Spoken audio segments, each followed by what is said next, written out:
Good afternoon, everyone, and welcome to Comcare's Transport Network Forum. I'm Bev Smith, Senior Director, National Operations, Regulatory Operations Group in Comcare, and I'm happy to be your MC for today's event. We hold these forums twice a year, with the last one being in October of last year.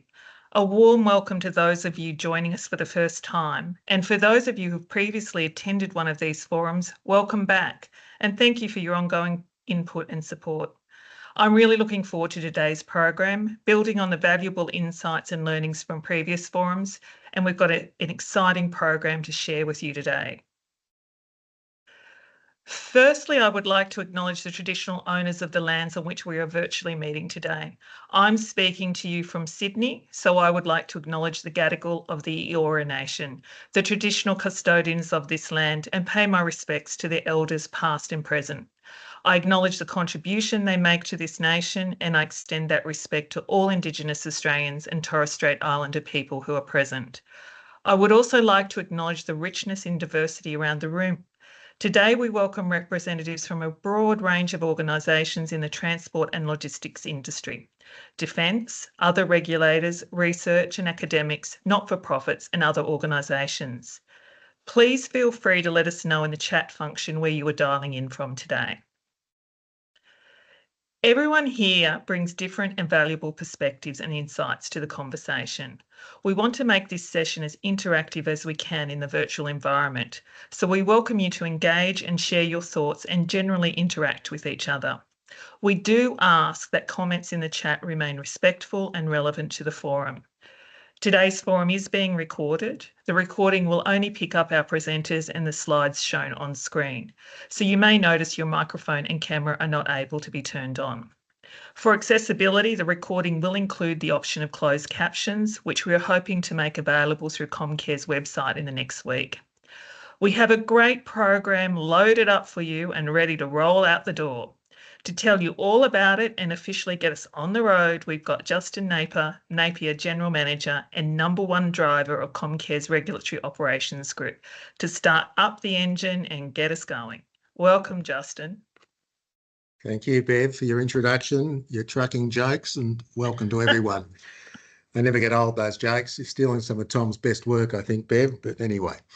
I'm coming to speaking to you today from Darwin, and I'd like to acknowledge the Larrakia people who are the traditional owners of this land and pay my respects to elders past and present. It's a great pleasure to welcome you to the first of our Transport Network forums for 2024. The transport and logistics industry is an important part of Comcare's jurisdiction and is critical to the national economy. The health and safety of the workforce contributes significantly to the nation's productivity, and we appreciate the work you all do. Last year, we welcomed more than 200 participants at both our May and October sessions. We learned from a range of industry experts about innovations, research, and better practice. Those forums included panel sessions on topics of unexpected and extreme events and diversity in the transport industry, with the aim of sharing lived experiences and learnings to raise awareness and improve work health and safety in the road transport industry. It's worth noting that these forums are recorded and uploaded onto Comcare's website and therefore available as an ongoing resource into the future. So the focus of this forum is on the topic of fatigue and fatigue management. We also hope that this will go some way towards reducing any unnecessary stigma associated with sleeping disorders. Fatigue is a significant issue affecting the Australian transport industry, with far-reaching impacts on safety, productivity, and overall industry sustainability. Drivers often face long and irregular hours. We can all appreciate that fatigue can diminish reaction times, impair judgment, and increase the likelihood of accidents, posing a risk to both workers and the general public. There are also economic implications, with fatigue-related incidents leading to costly delays, damage to infrastructure, and higher insurance premiums. Additionally, the health and well-being of transport workers can be compromised by fatigue, resulting in increased absenteeism and higher turnover rates. Workplaces must mitigate these risks as far as reasonably practicable through comprehensive fatigue management strategies, including regulated work hours, rest breaks, and the use of technology to monitor driver alertness. Emphasising the importance of adequate rest and promoting a culture that prioritises safety over deadlines are essential steps in mitigating the adverse effects of fatigue. So it's not surprising that today's topic has attracted participants from outside of the transport industry. Understandably, this subject has broad appeal, with registrations today from workers, HSRs, WHS managers, supervisors, and senior leaders from a variety of workplaces. This acknowledges that fatigue is a risk factor that can affect anyone in any job and can have serious consequences for safety beyond driving vehicles. Whatever you do and wherever you work, I hope you can take something away from today's session. Now, forums like this do not just happen. They take a lot of planning and preparation. In that regard, I'd like to pass on my thanks to the external working group that comes together to shape these events. A personal thank you to Simon Skazlik from K&S Freighters, Rod Maul from Australia Post, Chris Wilkes from Linfox, and Melissa Weller from Healthy Heads in Trucks and Sheds. We really appreciate the investment of your time and your generosity in sharing your experience and insights. So we have a full agenda for you today. You will be hearing shortly from Professor Drew Dawson on managing fatigue-related risks, Dr. Keith Adam on sleep difficulties and disorders, James McCormack, a truck driver from Linfox, who will tell us about his lived fatigue experience, and then the National Heavy Vehicle Regulator will outline how they encourage the transport industry to manage fatigue. Finally, we will wrap up with a panel session to learn more from the presenters' experiences. I want to specifically acknowledge James McCormack's courage in sharing his personal story with us today. Big thank you, James. So before we start, I just want to use this opportunity to promote our upcoming webinar on the 3rd of July, titled 24-25 Regulatory Priorities and WHS Consultation, Cooperation and Coordination. So for further context, Comcare had 6 regulatory priorities for the 23-24 year, and these were psychosocial hazards, body stressing, contractor management, being hit by moving objects, silica, and WHS management systems. And throughout the year, work was conducted to scope and deliver activities to address these priorities. The webinar on the 3rd of July is an opportunity at the start of the new financial year for Comcare to provide an update on our activities and findings in relation to these priorities.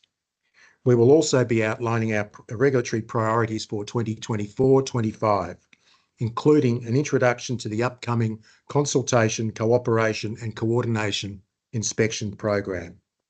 Registrations are open and can be found on Comcare's website. So that's it from me for now, and I thank you very much for taking the time for attending today's session. I do hope you enjoy it, and I'll hand back to Bev. Thanks, Bev. Thank you, Justin. Before we kick off, I'll take this opportunity to share an update on the Comcare National Conference, which will be held on the 20th and 21st of August this year in Canberra. The theme, Collaboration for Prevention and Change, will explore creating safe and healthy workplaces and sustainable return to work practices through strong leadership, inspired action, continuous improvement, and future-focused approaches. With over 50 speakers presenting, we have a great lineup. The conference dinner will be held off-site this year at the National Arboretum with our guest speaker, Osher Gunsberg. The program is available on our website, which includes more details on the concurrent sessions. There is a discount when booking more than 5 people to attend, and more information can be found on the conference website.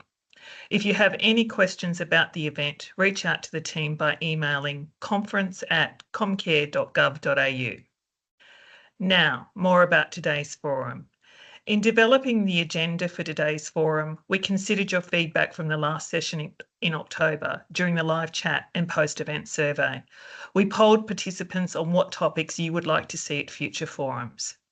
To give insight into some of the approaches underway in the industry, participants indicated they wanted more case studies, presentations, and panel discussions, all of which have been included in today's program. First off in the program, we have Professor Drew Dawson. Professor Drew Dawson is nationally and internationally recognised for his contributions to the scientific community and to industry in the areas of sleep and fatigue research, organisational psychology and human behaviour, industrial relations negotiations, and the human implications of hours of work. Professor Dawson has worked extensively with the aviation, manufacturing, retail, entertainment, transportation, and mining sectors in Australia, and is a world-renowned expert on fatigue in the workplace. He has instigated fatigue management programs, developed shift work and fatigue policy, undertaken pre-employment assessments, and facilitated shift work education sessions. Professor Dawson also regularly presents at national and international conferences and has provided expert witness testimony in many fatigue-related court cases. Professor Dawson will deliver a session on managing fatigue-related risks and go over the 3 most important things that you could do to reduce fatigue-related risks. Please feel free to add any questions you have into the chat throughout the session. Welcome, Professor Dawson. Can you hear me now? Oh, yes, I've even come on. Yes, look, we can hear you. Yes, thank you for that, Bev, and thank you, Justin, from before. I'm coming from Paramount country in the Adelaide Hills, for those of you who are familiar with that part of the world. And again, I'd like to pay my respects to elders past, present and emerging. One of the things that was asked of me today was to make sure I had 3 key messages. So I'm going to start off with them early in the piece. So, first key message today, and if you take nothing else home today, this is an important one to think about. The first is that you can't actually eliminate fatigue in the workplace. In fact, the idea that if you work the right roster, you will, is at the root of most of the problems that organisations have. But what I would like to say is it doesn't take a PhD in nuclear physics to work out why that's the case. And if you think about it, it doesn't matter what roster you work. If you've been up all night with a sick kid, or you've been out on the terps and haven't had enough sleep, then you're going to come to work fatigued, even if you're only working 3 hours a week, if it's the night before you come to work. So what we'd like you to take away is a really important principle is that you can't eliminate fatigue, but you can figure out how to work safely when staff are fatigued. And this goes back to your legislative obligations. And if you think about it, you have a statutory obligation to reduce the risks associated with fatigue, not fatigue itself. So that's the first message. And if we could have the next slide, it'd be really good. Okay. If managing fatigue was easy, we would have solved the problem a long time ago and moved on. But it's a wicked problem. And I'm just going to talk about some of the factors that sit around that and contextualise that for you. So if we think about it, in the past, fatigue has typically been tied to rosters, and it has been considered a industrial relations, labour contracting issue more than it's been a safety issue.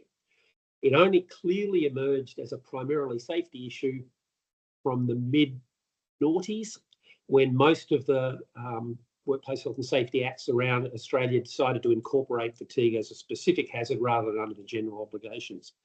The other thing that's important to understand is that traditionally, right around the world, we've said, let's have a roster, that roster is safe, and we will demonstrate safety via compliance to the working time arrangement.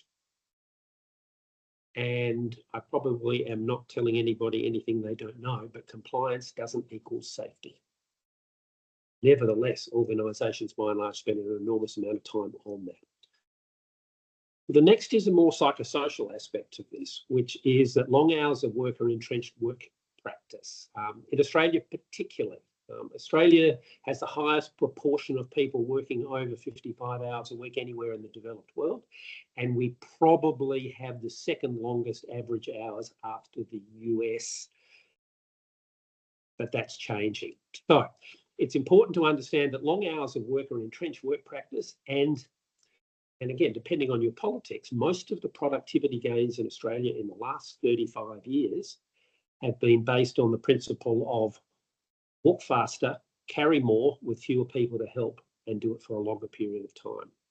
That working hours have increased very significantly in the last 30 years post the industrial relations reforms. I don't want to get into the politics of that other than to observe that that is the fact, and that as we move to enterprise or firm level industrial agreements, in many cases people said work longer hours, and people said give us this much money, and we agreed to it as a nation. The other issue around this is that flexible working times can be quite unpredictable and hard to manage in a lot of businesses. We do a lot of work with first responders or people in emergency services and those kind of things. And in the past, for example, in the power industry, you had a night shift and a day shift. Now we have a day shift, and people on day shift get called out at nights if there is a problem. So for many organisations, they're dealing with unpredictable working time arrangements.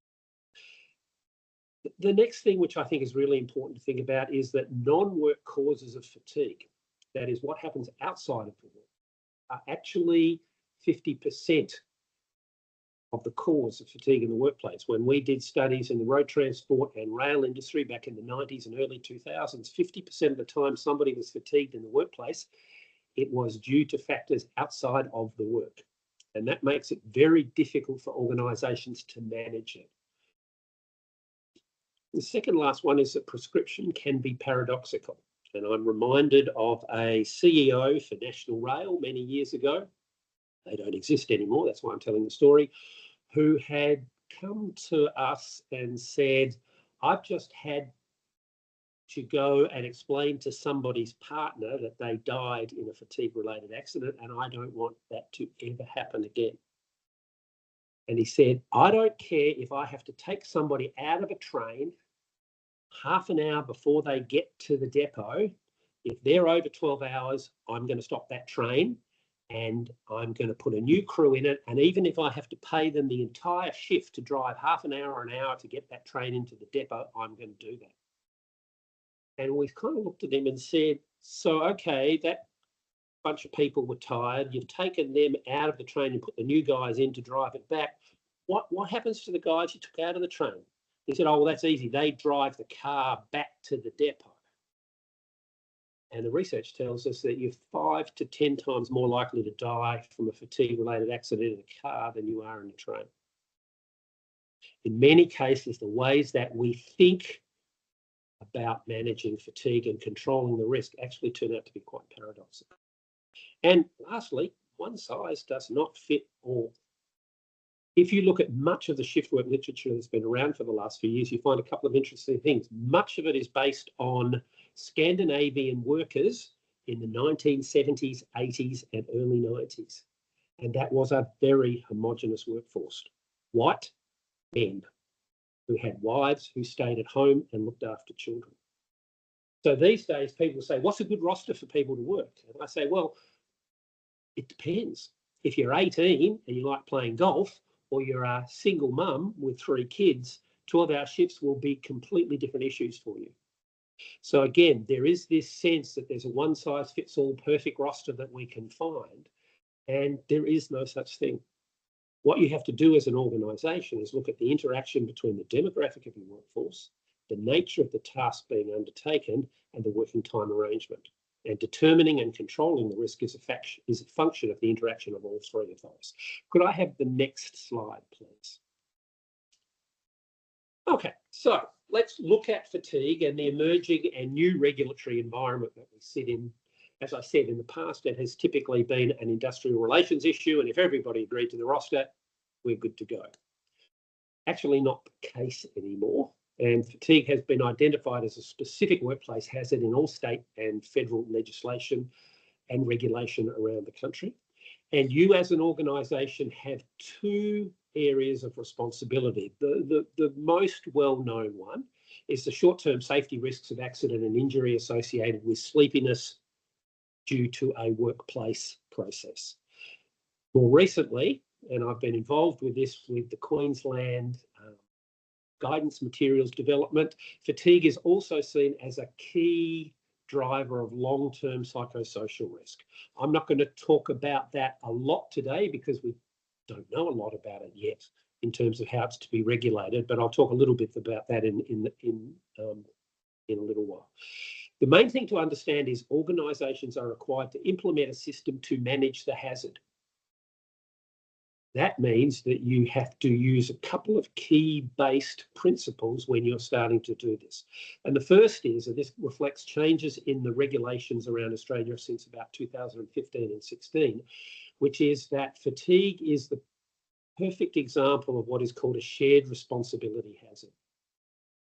The workplace is responsible for ensuring that it's a safe system of work, but employees also have statutory obligations to turn up fit for work, and we'll talk a little bit more about that later.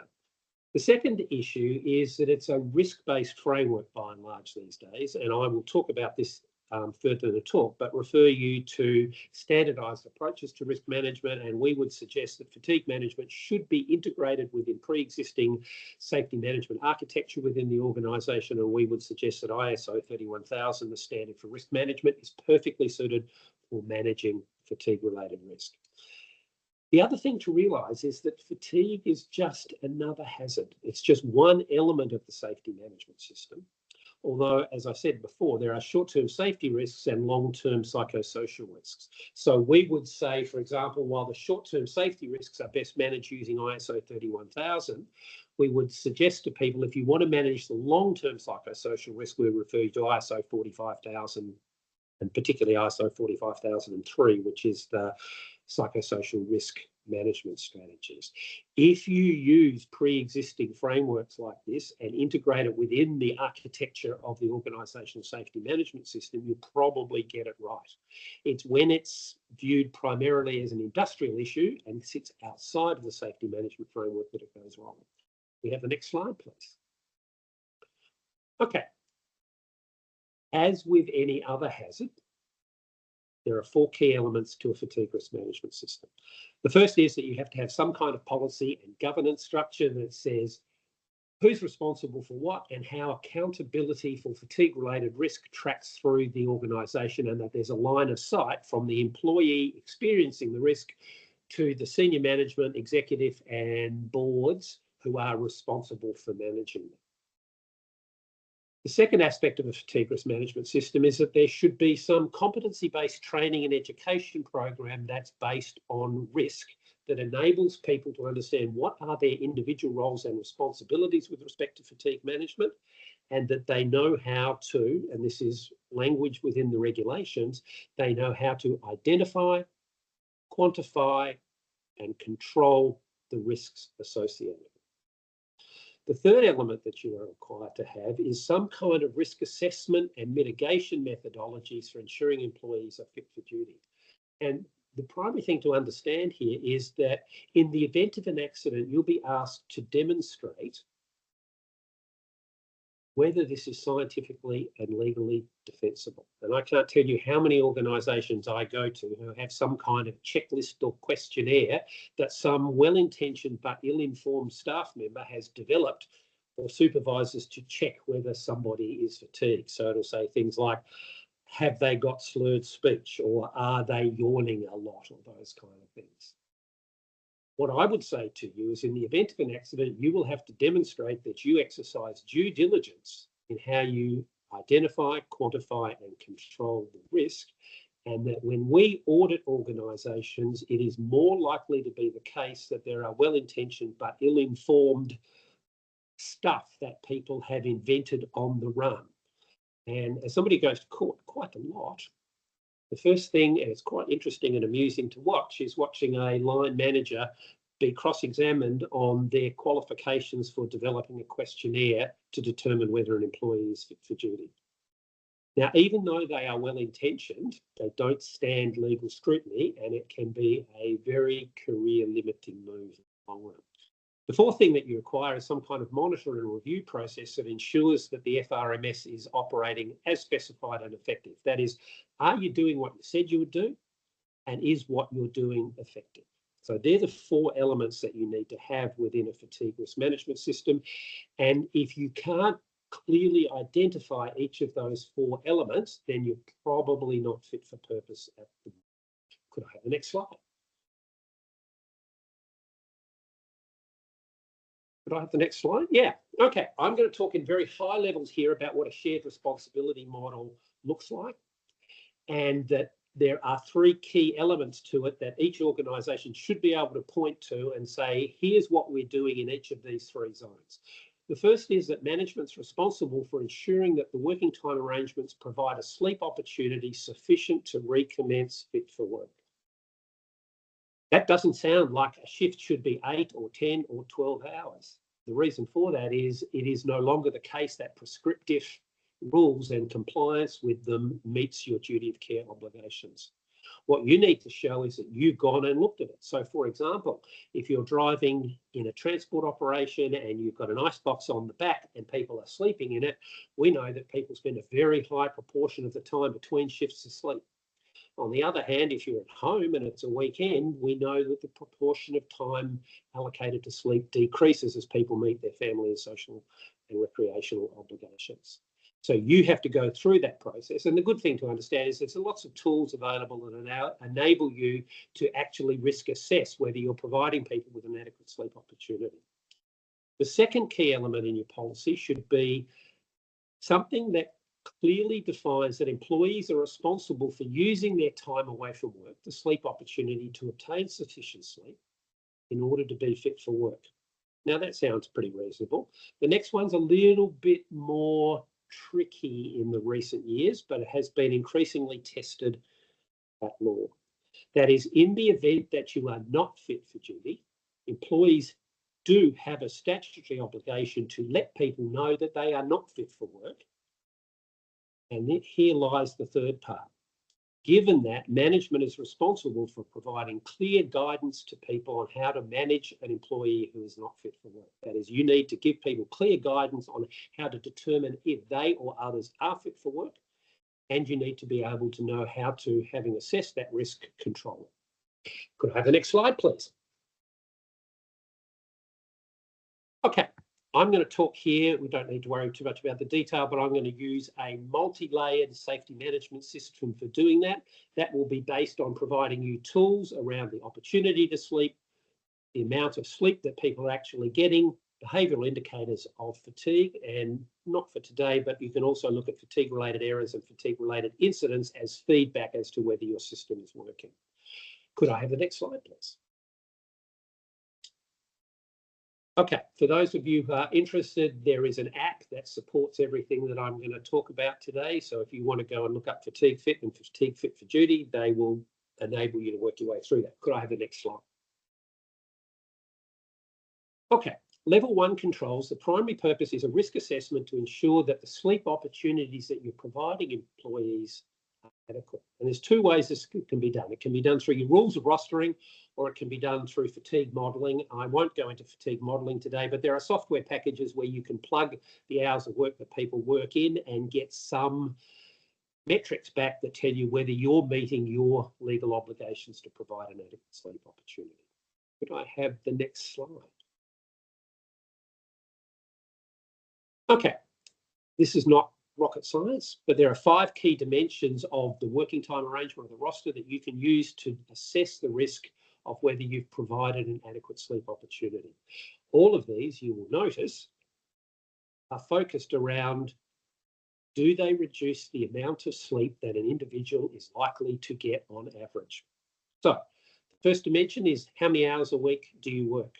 If you work 20 hours a week versus 80 hours a week, there is a greater opportunity to sleep if you're only working 20 hours. How long is the shift? If a shift is 8 hours, you have 16 hours till the next shift. So if the shift durations get longer, the risk on shift is greater, but also the time until the next shift, which is the third dimension, break duration, also means that. And then lastly, we have night work hours. People who are working between 9 p.m. and 9 a.m. will get less sleep despite working the same hours of people working between 9 a.m. and 9 p.m. And that's because you have to sleep during the day, and people sleeping during the day for both biological and social reasons get less sleep. And then the last dimension is the weekend or reset break.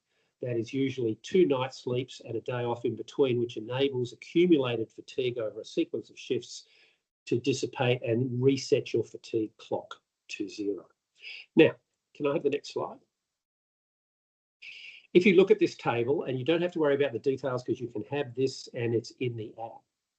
If we look at the 5 dimensions there, on the right across the top, you will see the increased likelihood of fatigue based on how many hours, shift duration, how long between shifts, maximum amount of night work per 7 days and days between resets. So if you've got a working time arrangement for an individual that you know, you just go through this, and if they're working 50 hours a week, they would get 4 likelihood points or 4 risk points for fatigue. And if you go through the working time arrangement across each of these, you'll see you'll get a score somewhere between 0, which was all in the green, or if they were all in the black, which never really happens in practice, then that person would get 40 points. If we could have the next slide. As the score goes up, the opportunity to sleep is reduced, and the likelihood that an employee will be fatigued goes up, as does the extent of the hazard controls required to control the risk. And what you will see there at the top is a green, yellow, orange, red, black scale based on those scores that will tell you where scores are 5 or less, probably very low likelihood of fatigue. And as the scores get up to 25 to 30, then fatigue would be almost inevitable. We have spent many years calibrating this, and if we have the next slide, you will see here that we have calibrated this to ISO 31000 and the likelihood scores from 1 to 5, which many of you will recognise. So a score of 0 to 5 will give you a likelihood of fatigue score of 1, and a score of 25 plus will give you a likelihood score of 5. Using that tool and calibrating this back, you have a legally and scientifically defensible way to manage this. So if we could have the next slide. Again, for those familiar with risk management, you'll see this, having analysed the task for the consequence of a fatigue-related accident. So if you're driving a heavy vehicle on a busy highway, then that could be a 4 or a 5, i.e. a single or multiple fatality. And then by knowing the likelihood, you can then classify the fatigue-related risk on a scale of 1 to 4, low, moderate, high, and extreme. And then within the organisation, if we have the next slide, there will be a series of predetermined controls that need to be in place in order that the individual is able to continue working. Now, I've just given you an example here. Every organisation will go through this and develop the controls. But what you have here is a reproducible and consistent process for assessing the risk, determining it, and then a manager or a line supervisor being able to go and say, oh, it's high risk, I need to put the following controls in place. And each organisation, and typically individual work groups, will have a table like this that says, it's red, I need to put the red controls in place. Could I have the next slide, please? Having provided people with an adequate sleep opportunity is important and it's necessary, but it's not sufficient. The other thing that you need to know is, has the individual used their time away from work to get sufficient sleep? And the way we do this, and sometimes you'll heard me talk about this in public, where I say, if you want to know how fatigued somebody is, you need to know how much sleep they've had, not how many hours they've worked. What reverses fatigue is sleep, and fatigue accumulates based on how long you've been awake. What I'm going to talk about here is a very simple algorithm that's been developed, embedded within the app that you can download for free. And what that does is basically establish minimum criteria to be fit for duty. And I won't go into the details, but we have published some recent work done for the Australian government to say, how much sleep do you need to work and drive safely? And the bottom line answer is, once somebody's had less than 5 hours sleep in the 24 hours prior to starting work, or less than 12 in the 48 hours prior to starting work, then they're at least at double the risk of an accident and injury, which is about the same as driving at a 0.05% blood alcohol concentration.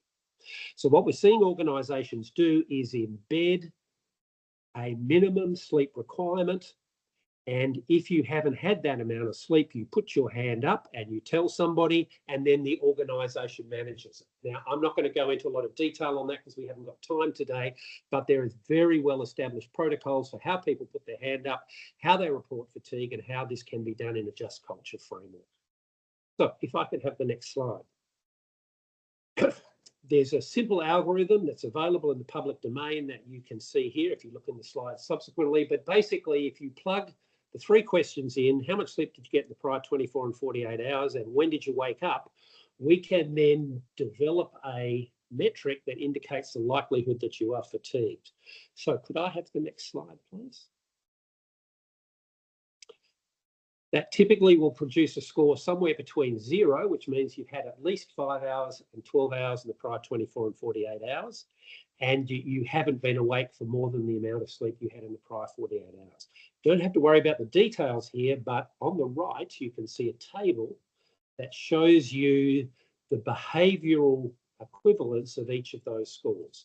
So at 0, it means you're probably safe to drive.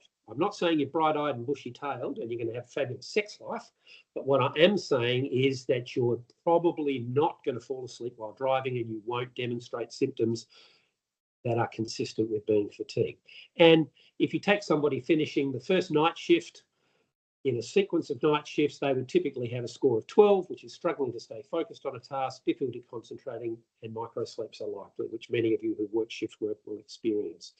The purpose here is to give you a score that staff can manage. So if we can have the next slide.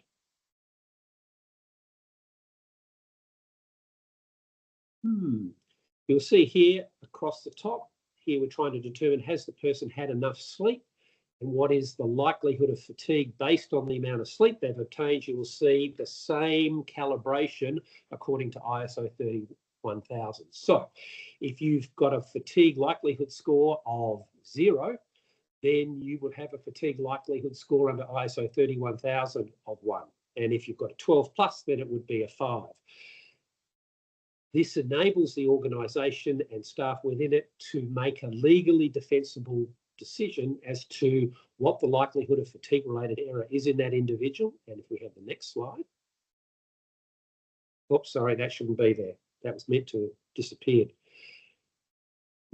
Something's disappeared. Okay, can we go back one? I'm sorry, something has gone wrong there. I apologise for that.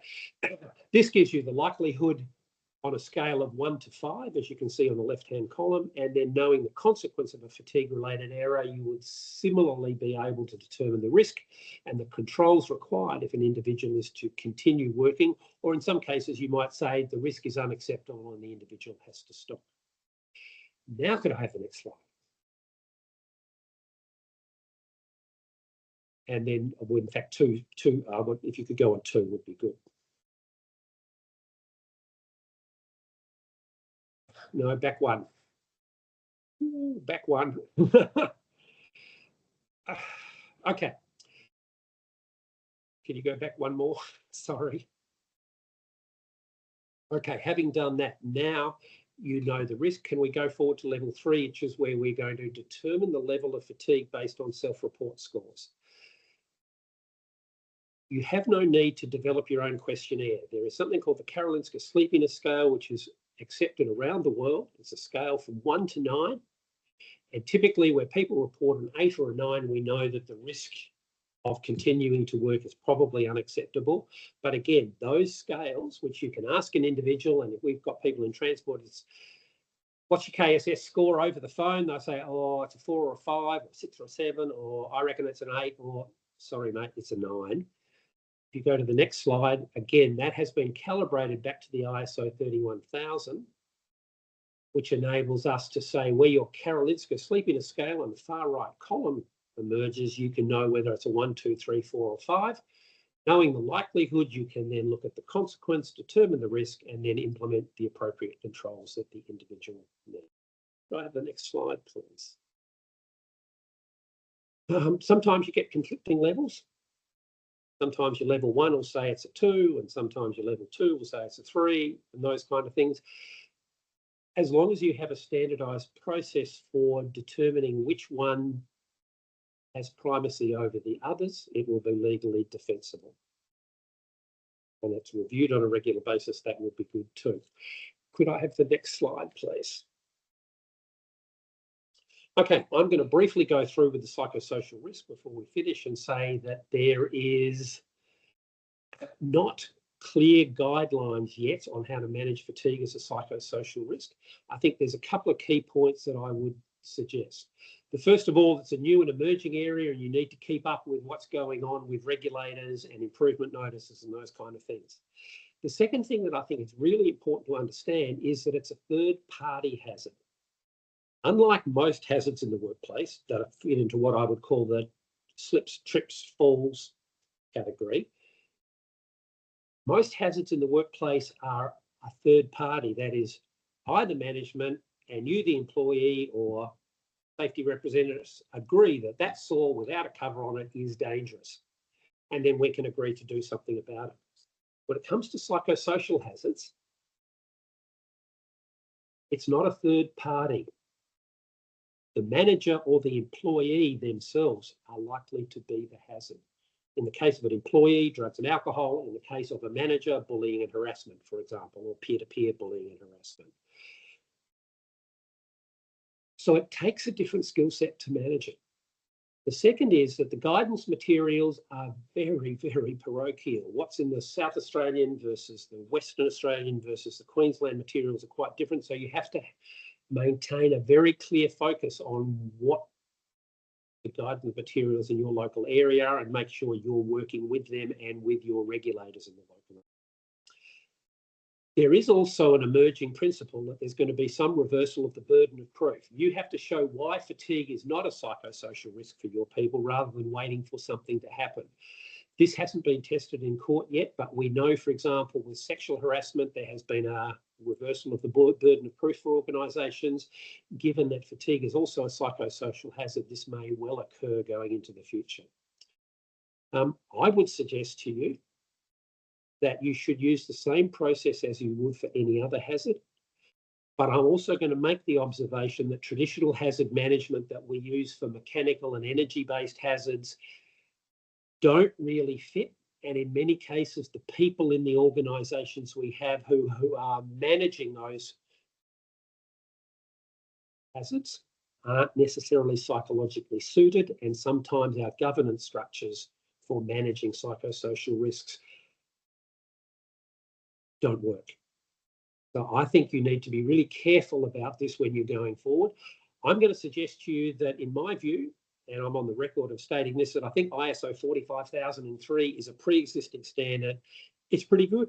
I don't think there's anything that's obviously better, but I'm not saying it's perfect. But I think it's a very good starting place for you to work with this. Could I have the next slide, please?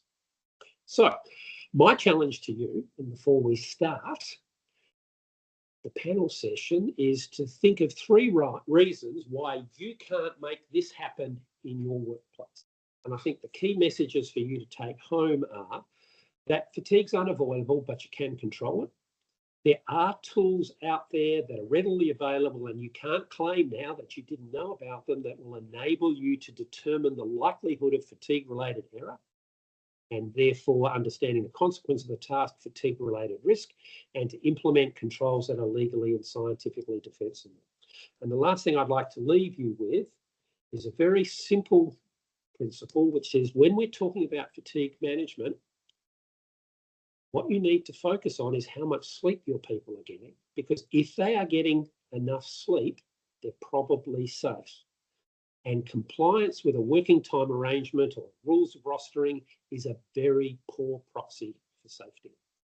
I'm going to stop there, hand over to our next speakers. Thank you very much. Thank you, Professor Dawson.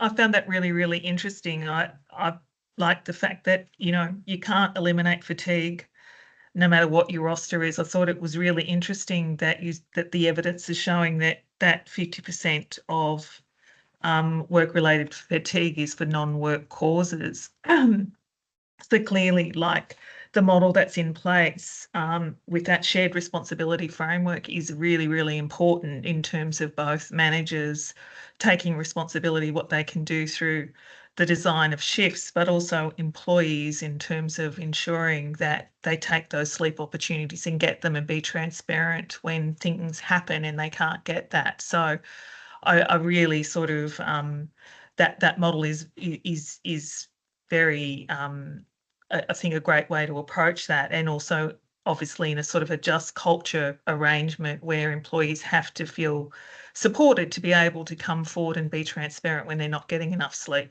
I also, those evidence-based tools and the research that's gone into them really support that framework. And so it really gives employers a place to sort of start with objective evidence to support the controls that they can put in place. So thank you very, very much for sharing all of that with us and all of that research that's obviously gone into developing this model.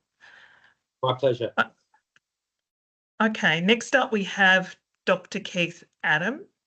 So Dr. Keith Adam is a Senior Specialist Occupational Physician and Chief Medical Officer with Sonic Health Plus and an Associate Professor of Health and Safety with the University of Queensland. Dr. Adams' involvement in the transport industry began whilst a student when he drove trucks during vocation employment. He assisted in writing a chapter for an early version of Assessing Fitness to Drive. More recently, he has been involved in the rail industry as Chief Medical Officer for Queensland Rail and Pacific National, and was involved in the development of a health standard for Queensland Rail, which led to further involvement in the development of the first national standard for health assessment of rail safety workers in 2004.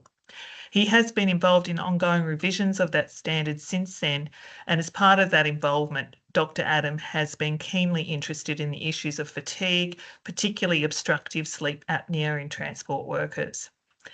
Today, Dr. Adam will discuss the identification, assessment and ongoing management of sleeping disorders with an overview of the impacts on drivers and what organisations can do to support drivers to retain their jobs and manage fatigue. So over to you, Dr. Adam. You're in the driver's seat. Thank you, Bev. Good afternoon, all. Today I'm going to be focusing on one fairly small element of the problem of fatigue or sleepiness in the transport industry. I think Drew has well covered a lot of the other aspects, but just to reiterate that there are a number of factors that can contribute to sleepiness, including sleep deprivation, rostering, from my point of view, perhaps medications as well, and obstructive sleep apnea. And the important thing is that these effects may be cumulative, so that if you're working a pretty tough roster, you're pretty fatigued already, and you have sleep apnea, then you're at greater risk than if you didn't have either of those factors. So that be aware that while I'm talking about a very narrow area, it really fits in as part of the overall picture. So what is obstructive sleep apnea? Obstructive sleep apnea is caused by obstruction to the upper airways when you're asleep. It's a result of the relaxation of the muscles around the back of the throat, which tend to drop backwards and obstruct the airway. And as a result, people will either have reduced breathing capacity, called hypopnea, or they'll have total cessation of breathing called apnea. And then what happens is that your body responds to the lack of oxygen, and you tend to be roused and start breathing again properly. And then you drop off back to sleep, and then you have another episode and you get roused and you get woken up again.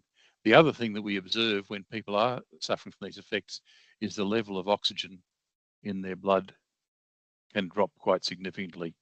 Hopefully you and I and everyone else this afternoon has a pressure of oxygen in their arterial blood of approximately 98%. But when people have sleep apnea, it can drop down to 70 and even lower, which is really a critical level for maintaining body systems.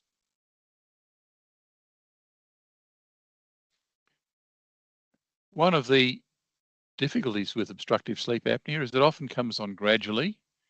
It's more often occurs in older people. So people say, oh, look, I'm just getting old. I can't cope as much. Or you say it's because I'm doing shift work. You blame the roster.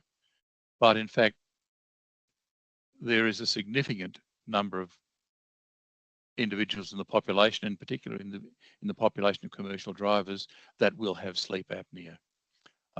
It's very, very difficult to get a handle on the figures because in many cases it hasn't been investigated and we don't know exactly the size of the problem. One study that was done in Pennsylvania in 2002 was a very good survey because it involved a large population of drivers selected at random, and they found that 17.6% had mild sleep apnea, 5.8% had moderate sleep apnea, and 4.7% had severe sleep apnea. There are estimates, however, of up to 40% of transport drivers may have sleep apnea, but they're really educated guesses.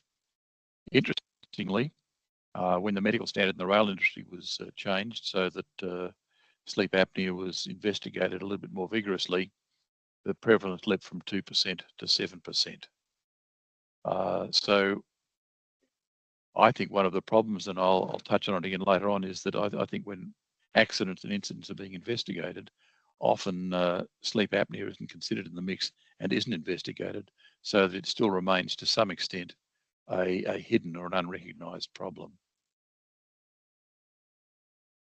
So what happens if you have sleep apnea? Well, it's just not good for you, not good for everybody. Drew's already quoted figures about drowsy driving and the risk of accidents. And certainly in my career, I've seen a number of accidents that have been clearly related to people becoming drowsy while driving. It affects your cognitive abilities, your reaction times.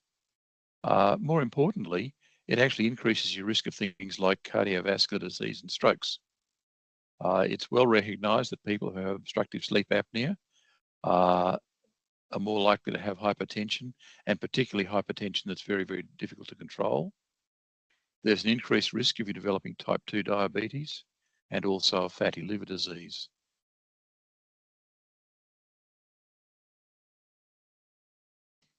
So how do you know when someone has sleep apnea? I notice the slide says daytime sleepiness, which may not make a lot of sense to people who are doing shift work, but sleepiness when you ought not be sleepy, sleepy when you're trying to work. People may wake up saying they just don't feel refreshed. And there's a subset of people who also suffer from restless legs syndrome, where there's a sensation that you've got to keep moving your legs, and that stops people from falling asleep, and it may also be associated with sleep apnea. One of the key signs is loud snoring. You normally need to be told that by your partner or perhaps some of your friends on a camping trip, because you won't recognise that yourself. Occasionally people come in with a history of someone actually watching them while they're asleep and observing that they stop breathing. If you become aware that you wake up with a choking or gasping sensation, then that probably means your oxygen level has dropped. I think in this context, suspicious driving incidents are important. That can be single vehicle accidents or incidents. It may be that in-cab monitoring has shown that someone has an abnormal pattern or is demonstrating increasing signs of sleepiness. And again, as I said, people who have hypertension, which is difficult to control, or type 2 diabetes are more likely to have obstructive sleep apnea.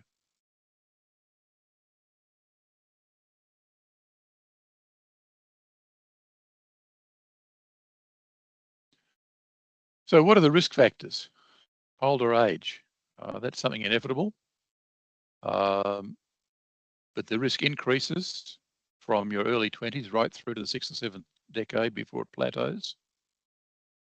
Males are 2 or 3 times more likely to have obstructive sleep apnea. And there's a correlation with being overweight. And again, for many of us, we find that as we get older, we may also gain weight. So that a lot of the methods used to try and detect the risk of sleep apnea look at these factors, and in particular, various weight and various bodily measurements that might indicate that people are overweight. One of the important things to point out, people are sometimes afraid that, well, If I go to the doctor, someone will make a diagnosis of sleep apnea. Well, you either have sleep apnea or you don't. It's already there. If you've got sleep apnea, it's there. Going along to see someone about it doesn't change the fact. It just alerts you to the fact that that's a problem. And it gives you the opportunity to have treatment and reduce some of those other risk factors. Most people, and I know we've got James is going to tell you his story later on, but in my experience, most people tell me that if they've been given a diagnosis of sleep apnea and have appropriate treatment, they often come back and say, gee, doc, I feel so much better. So it's actually a positive benefit for them. So look, the first thing is it's important if you are suffering, if sleep apnea is considered to be a risk, then please go ahead and have the appropriate testing done to see whether or not you have the problem. If you have it, you have it. Having the testing is not going to change that. It's only going to give you an opportunity to improve your health.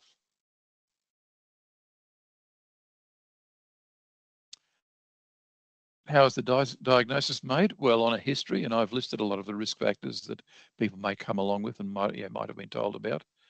There are a number of screening tools. There are a number of questionnaires that people use. Those tools have been developed in the context of clinical studies from people who've actually presented to a clinic or presented to the doctor wanting to know whether they've got sleep apnea. In that context, they're really quite effective. Unfortunately, in the workplace, they're not so effective because people are fearful of having a diagnosis made. And there was a very interesting study done in the rail industry where when the concept of testing for sleep apnea was first introduced using a questionnaire, there was a significant yield of rail safety workers who had significant symptoms and were found to have sleep apnea. But after a relatively short period of time, the scoring level dropped and dropped. And over the last few years, I doubt there's been an individual who's had a higher level on the Epworth Sleepiness Scale. It doesn't mean that the tool isn't a good tool in the clinical context, but unfortunately, it seems not to be as effective in the working environment. The stop bang is perhaps more commonly used these days because, as well as asking for some subjective reports of symptoms, it also includes measurements of weight and also looks at some other objective risk factors. So if you consider it at risk, you need to have a sleep study. These used to always be done in laboratory settings where you'd go to a particular facility, you'd spend the night there and you'd sleep while you were sort of taped up with all sorts of wires everywhere and you'd try and sleep. These days, you can have studies done in the home, and the evidence shows us that provided the testing that's being done includes enough parameters, it can be as effective or as sensitive and useful as a laboratory study. There are some groups around, or occasionally people will say to you, look, we can do a test and we only need to measure one thing, and it's usually measuring your oxygen levels while you're asleep. Look, that can be helpful, and particularly if your oxygen levels are dropping dramatically, then you may need to know that. But one measurement alone is simply not enough. You need to have a number of measures looked at concurrently to make a diagnosis of sleep apnea. But certainly with the advent of home studies, it's made them more widely available, particularly in more rural and remote areas, and it's also made it easier. When you have a sleep study, there are a number of things that are looked at, but the key measurement is this thing they call the AHI, or the apnea hypopnea index. And it's the number of times you have one of these episodes per hour. Normal is less than 5 episodes per hour, mild 5 to 15. Above 30, it's considered severe. And I've got to tell you, I've seen a lot of severe ones. One of my colleagues and I compare notes fairly regularly to see who's found the most or the worst case. And I've seen cases where people have an index of 120. Now reflect on that. That means that 120 times an hour, 2 times every minute, i.e. every 30 seconds, they're being roused from their sleep. They might not wake up completely, but they're being roused from their sleep, so they're not having good quality sleep. They're not staying fully asleep for long enough to be able to get down into the REM sleep stage, so that they're going to wake up unrefreshed. If alongside that, as I said, you're working difficult rosters or not having enough opportunity for sleep, then you can imagine that the risk of sleepiness can be markedly increased.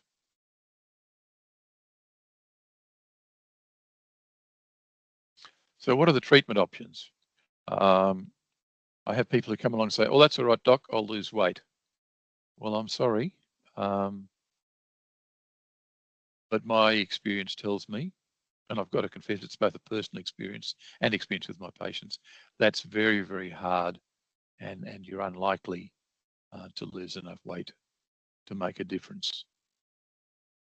The second option is that there are a number of devices, a bit like mouth guards, that people can wear, and they're called mandibular advancement splints. They tend to pull the jaw and the tongue forward, and so they can't flop back and obstruct the airway.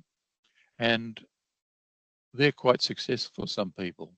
The other thing is that in this context, and being able to demonstrate that there has been some effect, there are now mandibular advancement splints that can actually log and provide a measure of how effective they are. However, the gold standard for treatment is a CPAP machine, or continuous positive airways pressure. And what that does is that you wear either a mask or sometimes just a simple nasal fitting, and that provides air for you all night to breathe, but it keeps a slight back pressure, if you like. There's always a slight positive pressure in the airways, and that means that it holds the airways open and prevents apnea. There are now, I drive around and you see CPAP clinics and you see places selling machines, so it's relatively common and they're relatively accessible. Also these days, a number of the sleep specialists are providing consultations online, so that it can be relatively easy to access that treatment. And for some people, surgery has been used. It usually involves one or other form of surgery in the back of the throat to actually sort of tighten up the area and again prevent the muscle laxity, which tends to come with age and perhaps with obesity, from obstructing your airway. I think that's probably best kept in reserve for cases that are otherwise difficult to manage, but it certainly is effective when people require that treatment.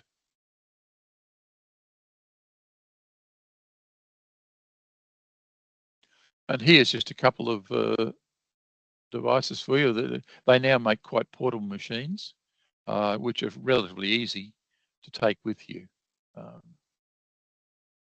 That's another example, and you'll notice up here it's actually, that's just a mobile phone sitting there, just to give you some idea of the size. True confessions, that's mine. But as I said, the device itself is small enough to fit in your pocket. I go out offshore sailing and I take that with me, and I use it in boats. I use it in all sorts of places. So it can be powered by either 12 or 24 volts. So it should be readily accessible in the transport industry. So what does the standard say about sleep apnea in assessing fitness to drive? A person is not fit to hold an unconditional license. And for those of you who haven't read it, the way it's written can at first be a bit confusing because it seems to stress the negative. So you can't have an unconditional license if you meet these criteria, but you may be considered for a conditional license. In other words, a bit like wearing glasses, you can have a license provided you have this condition treated. So if you have an established sleep apnea syndrome, which is a evidence of sleep apnea on a study together with daytime sleepiness. And again, there's a problem sometimes in people admitting to the symptoms or wrongly attributing them to old age or their shift work. If they have frequent self-reported episodes of sleepiness or drowsiness while driving, and I think to add to that, I think also with where there's in-cab monitoring, if there's evidence on the monitoring device that people are falling asleep or becoming drowsy. If the person has a motor vehicle crash caused by inattention or sleepiness, I think it may be difficult to prove exactly what happened, and people sometimes say I didn't fall asleep. But one of the problems with this is that you may actually have a micro sleep and not be aware of it or hardly be aware of it. Or if, in the opinion of a treating doctor, it represents a significant risk to driving. And I'd have to say, in my view, I think anyone who's got a score of over 30, it probably represents a significant risk to driving. However, and this is the important however, you can have a conditional license provided you are having effective treatment. And this is the key. I've just demonstrated that the treatment, can be quite portable. You can take it with you, and provided you're having effective treatment, in my view, you're as safe or safer than you were before the diagnosis was made. So that one of the things I'd like to get out of this session is to perhaps try and dispel the fear that, look, if someone finds out I've got sleep apnea, that's it, I won't be able to work. My view is you're better working with the diagnosis and having it effectively treated than you are without. And I certainly have done, and I'm happy to support and endorse people having a conditional license if their condition is effectively treated.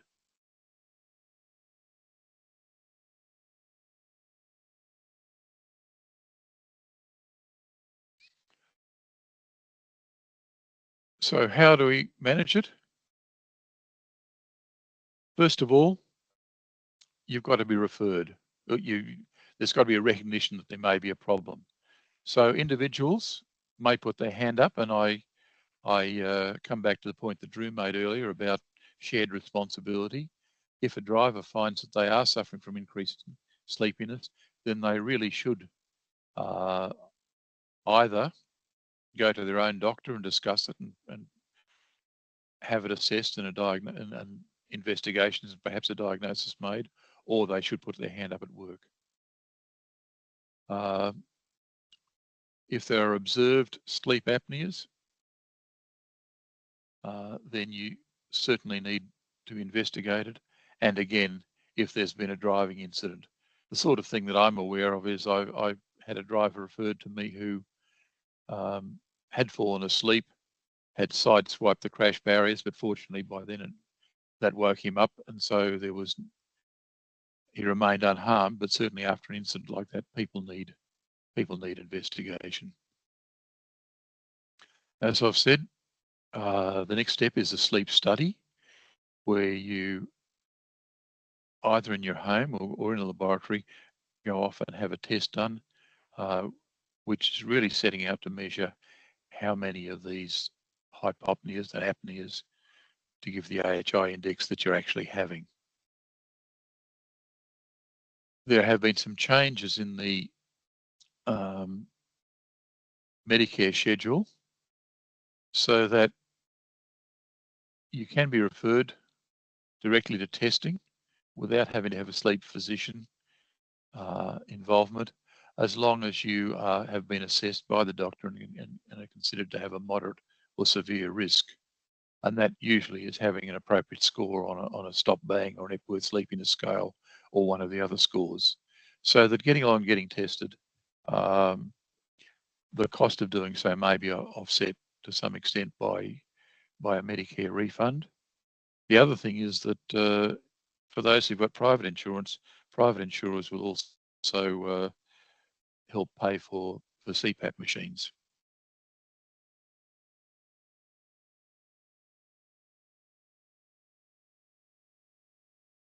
So my view is that anyone who has severe sleep apnea with a score of over 30 or an observed incident needs to either see a respiratory and sleep physician who are the experts in the field, or sometimes when the results of the study are clear enough, it may be a reasonable approach to simply commence CPAP treatment. And that, certainly in my experience of some people in more remote locations, may be an easier approach than trying to wait to get an appointment with a specialist. Because one of the objectives that I think is important is to try and get people back on the road as quickly as possible. So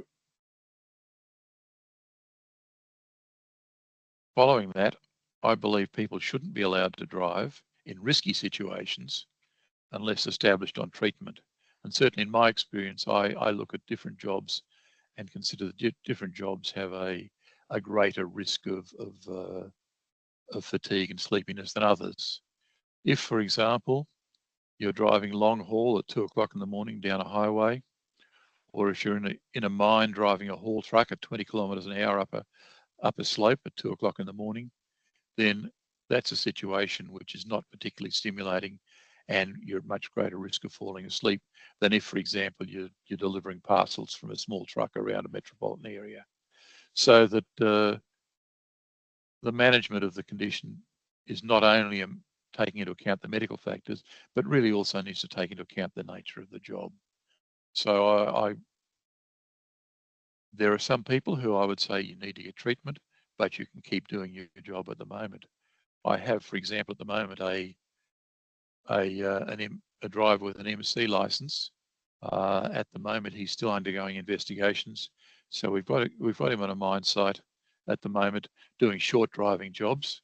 He's still fully employed. He's fully occupied, but we won't let him do work night shift, or we won't let him do longer jobs until the sleep apnea has been addressed. So return to usual duties can occur virtually as soon as you can demonstrate that the CPAP treatment is effective, or as I've said there, an opinion from a sleep specialist says, look, it's really not necessary in this case. But where you've got a very, very high score, in my experience, there are very, very few sleep physicians who are game enough to suggest you can go back to work unless you've had some sort of treatment. I'm sorry, I seem to have ducked.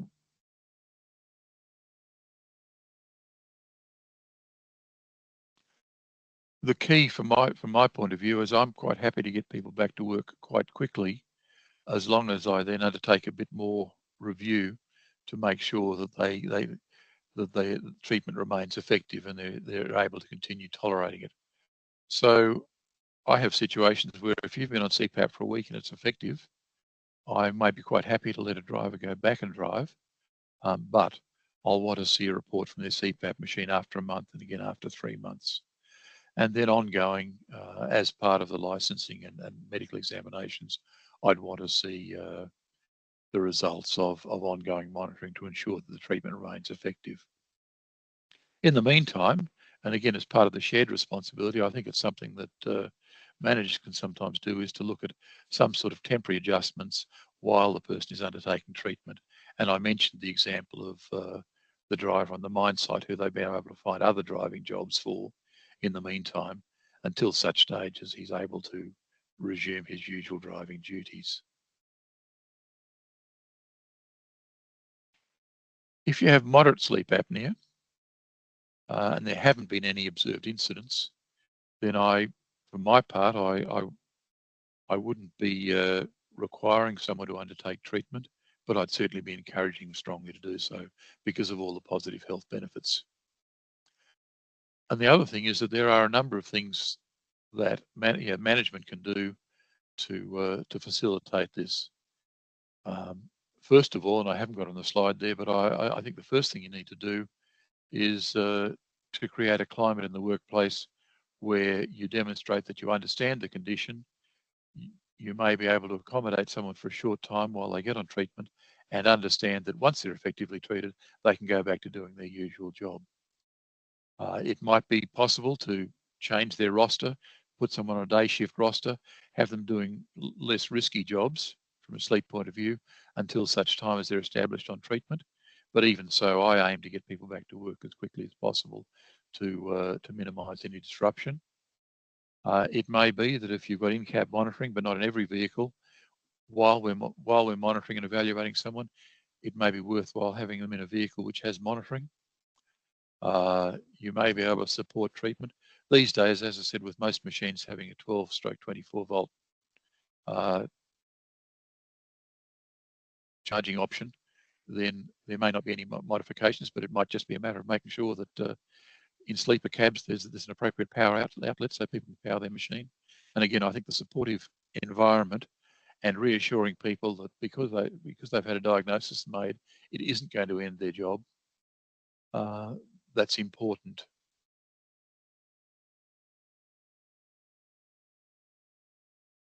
How do I measure compliance? When I'm looking at people who are on CPAP, I first of all want to see that the treatment is effective, and I want to see a score ideally less than 5. But if it's 6 or 7 or 8 and they're otherwise doing well, I'll probably accept that. And the other thing that I'm interested in is the frequency and the duration of the use. These days, all the machines are data logging. You can get a download and get a printout from the device, which tells you exactly how people are managing.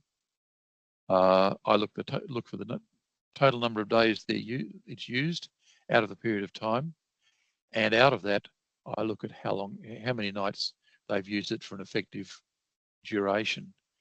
For some reason related to some USA requirement, all the machines will print out a proportion of the nights that people have used the machine for over 4 hours. For mine, I'd prefer 6 hours, but that's what comes out in the printout. And I'm also interested in the average duration of use. As I said, the minimum is 4, but I like to see at least 6 hours where possible. So to give you some idea of what that looks like,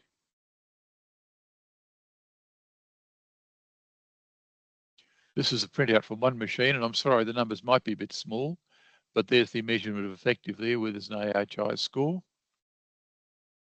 And the compliance up there gives me the number of nights that it's been used and the number of nights it's been used for over 4 hours. And there's usually a graph or a couple of graphs that help to illustrate that. And you can see here, that's the AHI score. So that's, in this case, it stayed below 5. And this is the usage, the number of hours each night. And you can see it varies a little bit. And there's obviously some periods of time where the individual hasn't used it. What I'll often do then is go back and have a look and compare that with their roster to make sure that they're using it when they're actually driving.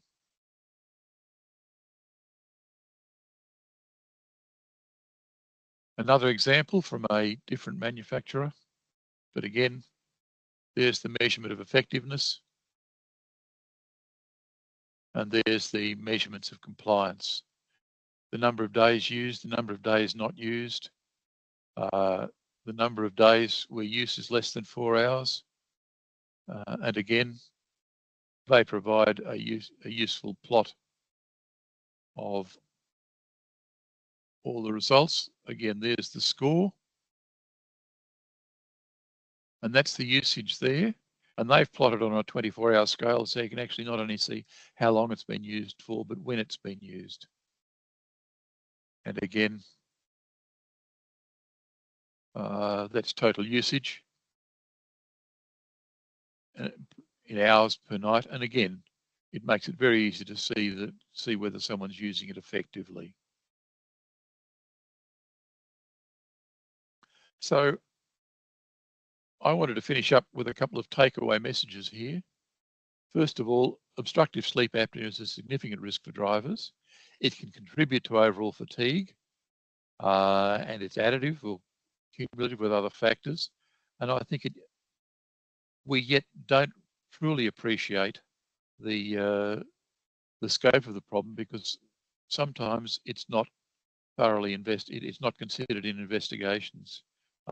In my involvement with the rail industry, I'm aware of one case that now occurred a few years ago in Sydney, where two drivers in the train went through 3 red signals. Fortunately, the people who work on the track were uninjured. There was investigation by the appropriate agencies, and at the end of it, they decided that they measured fatigue factors and decided that fatigue was a contributing factor. They didn't consider sleep apnea. We, in fact, then required each of the drivers to have a test for sleep apnea, and one of them, the older driver, who actually wasn't overweight, who otherwise you wouldn't have suspected, was found to have obstructive sleep apnea.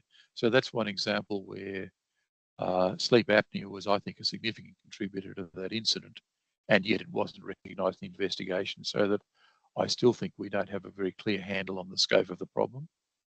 Second thing is the means of diagnosis and treatment for sleep apnea are now readily available.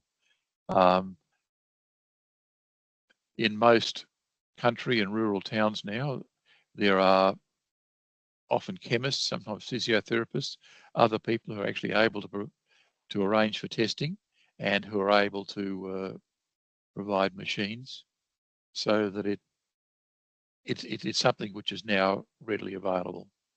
It really needn't threaten someone's license or their job. And I think that this is probably the most important message to get across, is that this is an eminently treatable condition, and there's no reason why you can't continue doing your job once it's been effectively managed. The treatment, it's actually, in my view, a win-win, or almost a 3-way win. It's good for the public at large. It's good for road safety. It's good for the operator because you know your drivers are safer, and for the individual driver, then not only are they not going to kill themselves, but it's going to improve their health. They're going to be at less risk of developing diabetes. If they have hypertension, it's going to be easier to control. The other points that I would like to get across or advocate for here are that I think obstructive sleep apnea needs to be considered more as part of the investigation of incidents. And the other thing I'd say is that we have a number of tools, but at this stage, we don't often use them together. I think I would argue for a much better integration of fatigue management assessment, monitoring, and health issues such as medication and obstructive sleep apnea, all to be considered together to provide the best overall solution for fatigue in the driving community. Thanks, Bev. Thank you, Dr. Adams. Look, I found that really useful. I think for the listeners here, particularly, key message I took away as a listener, if I've got concerns in terms of symptoms or the risk factors, I really should be proactive in going and seeking assessment, because I'm essentially better off seeking treatment and working with treatment than letting it go on, because obviously it has further ramifications for my health, plus also the way I can safely perform my job. So that was really, really interesting, and thank you very much for that. And I think anybody who's listening to here today and heard those symptoms and that feels reassured that that they should go and seek appropriate assessment. So thank you. Okay, our next session will be presented by James McCormack, a truck driver from Linfox Intermodal. He will outline his experience and perspective on diagnosis of fatigue-related disorders and how this was managed and supported. To help facilitate this conversation, we also have Tom Dawson, Director of the South Australian Northern Territory Regulatory Operations Group in Comcare. So I welcome both of them. Thanks, Bev. Good afternoon, everyone, and welcome, James. We're really pleased and grateful to have you here today.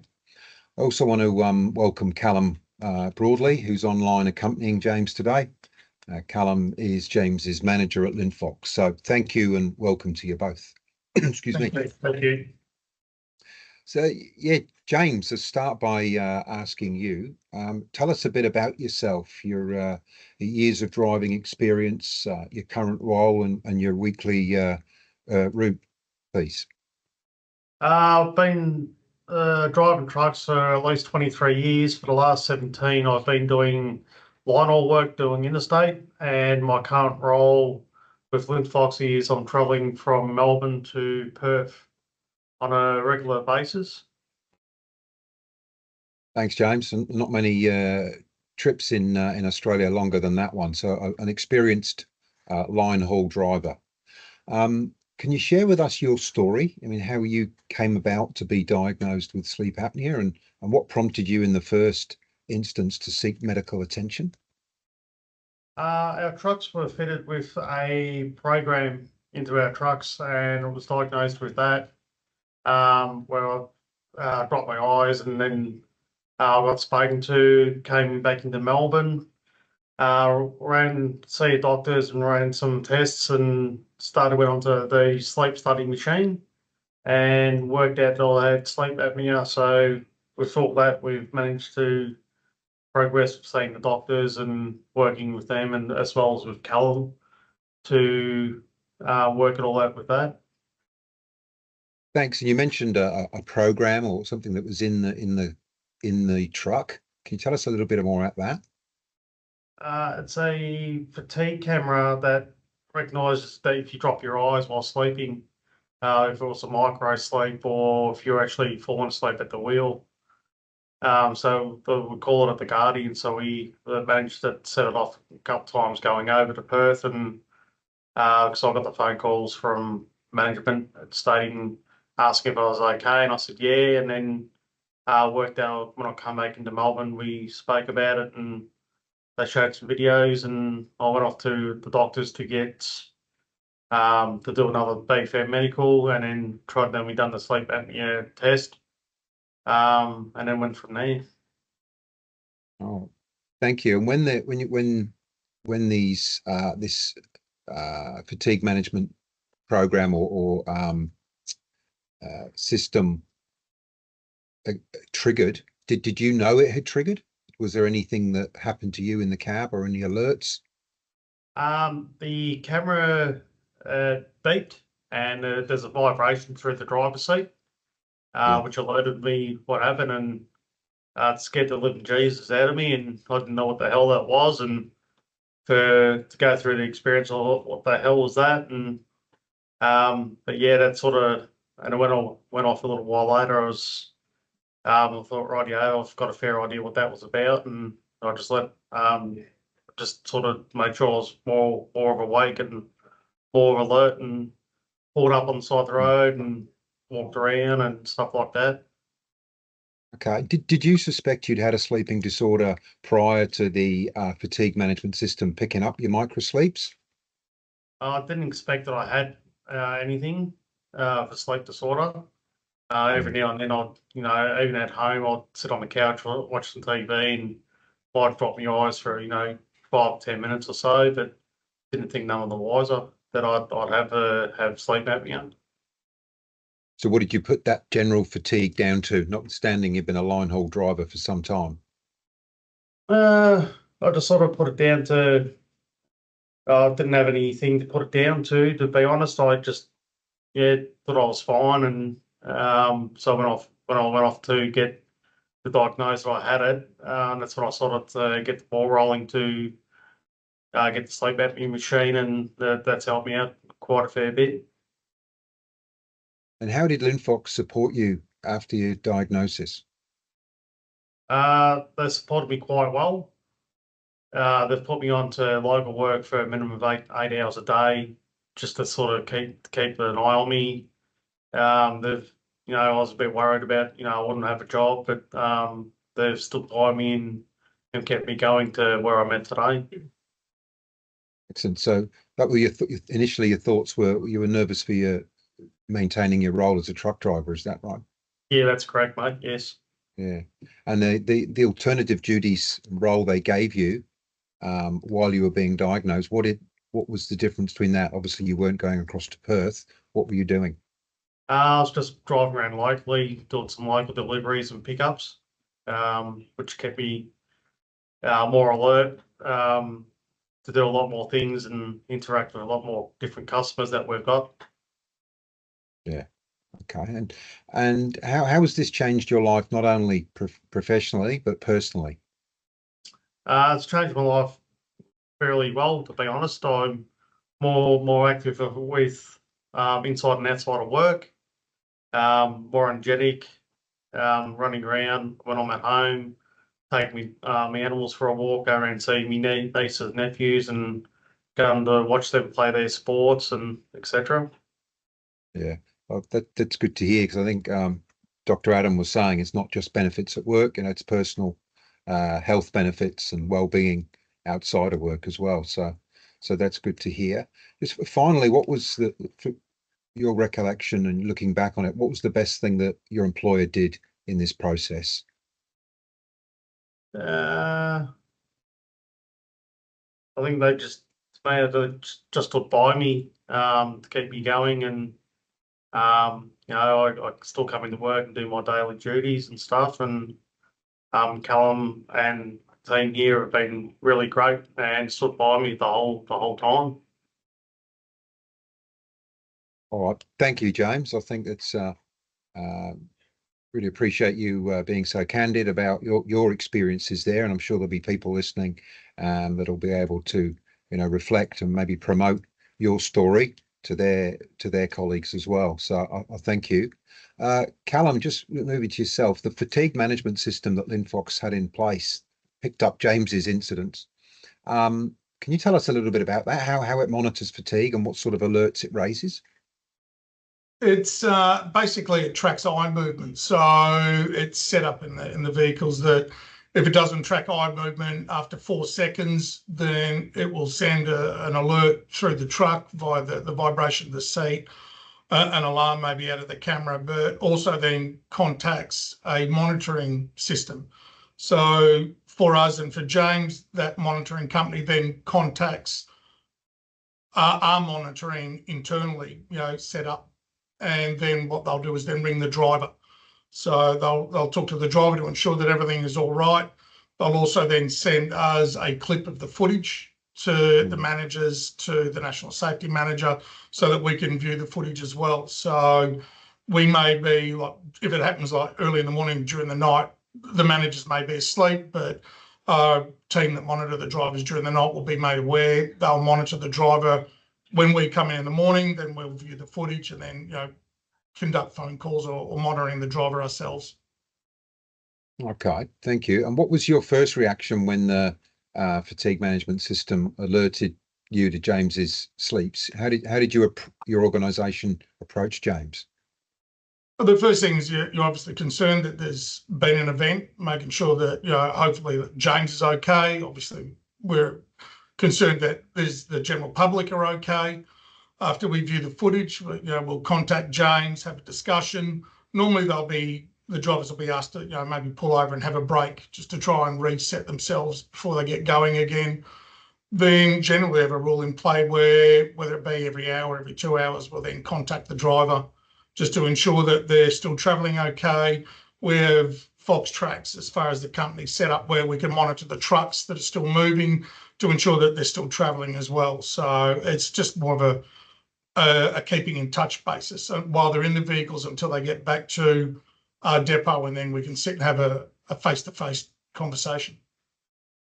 Yeah, thank you. Just so those of us that are not familiar with the system understand, do you have to have like somebody on call or a duty roster manager who will get the alerts quite in real time? Yeah, it's set up when the system was put in the truck. I nominated certain people that would be contacted during the night.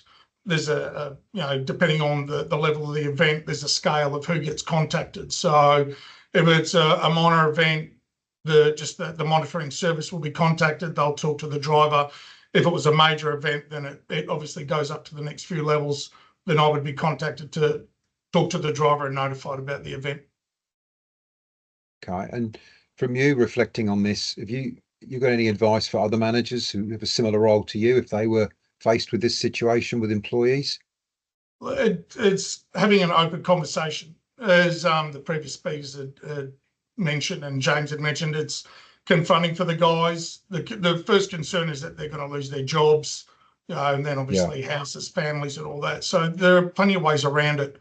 But for us, working with James made it very easily for us. So we just had open conversations with him regularly.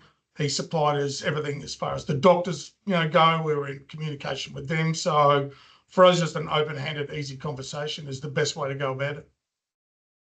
Yeah, that's good to hear. And I think probably in a tight labour market where, wanting to be a preferred employer as well, that's a really mature approach to take, to have your workforce knowing that they've got, the confidence and support of the employer and the organisation.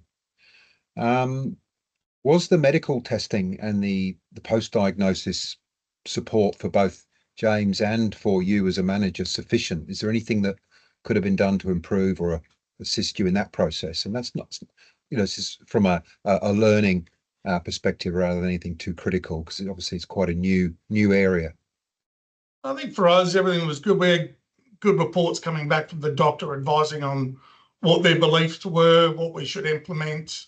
So we managed to have good communications. The National Safety Manager would be in contact as well. So between all parties, it was an even conversation about what was in the best interest for James himself and then his ongoing work, and for the company as to how to deal with it. So, I mean, look, James was our very first. So I guess after we maybe deal with it maybe a few more times, and you could set up a database of what you would or wouldn't do, but it seemed to go quite well. Yeah. And are you working towards raising the profile a bit more of these types of conditions across the business? Yeah, there's I guess a big push for the next 2025 year as far as the company goes. They're taking steps to, I guess, put more information out there across the company and to the drivers. All right. Well, that's all we've got time for today, but I want to thank you both very much for your honesty and for sharing your stories. I think we've learned a lot from you both, and appreciate you taking the time. So thank you very much. Thanks, Bev. Thank you. Thank you, James, Callum and Tom. And again, I also would like to thank you. I think sharing real experiences, hopefully it'll give confidence to our listeners that if they've got concerns about their own health, that it's very beneficial to come forward. So if everybody could just acknowledge how difficult it may have been for James to share those experiences. So thank you very much. It's a very personal experience. Just before we move on to the next session, could I ask everybody who's listening, we've got the final session for the day after the next presentation is the panel session, where we've got the presenters coming back and having a panel facilitated by Tom. So could you please get your questions into the chat? And so we've got some questions there to ask the panel. So any sort of burning questions you had while the first couple of presenters were presenting, please get them out there. If you've got questions about, the fatigue management system that we've spoken about sleep apnea, please get them out there. Okay, our next session will be presented by the National Heavy Vehicle Regulator, which are referred to in short as the NHVR. They will be giving us an overview of their regulatory compliance model, including how they monitor, assist and encourage industry to manage fatigue and operate in a safe and compliant manner. Joining us today is Paul Simonatu, Stefan Dempsey and Melissa Nelms. A bit about them. Paul joined the NHVR in September 2016 and is currently the Director Southern Region, managing the on-road heavy vehicle compliance and enforcement activities in South Australia, Victoria and Tasmania. Paul has 30 years legal experience in a combination of areas, including law enforcement with the SA Police, and before taking up a position with the NHVR, he was a prosecutor with the Office of the Director of Public Prosecutions. Paul is a current disciplinary tribunal member for the South Australian Passenger Transport Committee and certified practicing accountants. Steve began his career with the NHVR in April 2023 and is the investigations manager for the Northern and Southern regions, which includes Queensland, Victoria, South Australia and Tasmania. Prior to this, Steve has had over 30 years of investigations experience, predominantly as a detective in the New South Wales Police Force and more recently in the corporate sector. Melissa joined NHVR in February 2021 after having been a serving New South Wales police officer for 24 years, with 15 years as a leader in the intelligence field, working primarily on organised crime syndicates and with a focus on criminal drug networks. Since joining NHVR, she has been responsible for establishing the current intelligence function that operates in support of all areas across NHVR with a focus on on-road operations and investigations. In 2023, Melissa took on the Operational Coordinations team, which provides a nexus between NHVR's intelligence and operational deployments. She is also currently leading the NHVR's project to share information between NHVR and police agencies nationally. So now over to them. Welcome.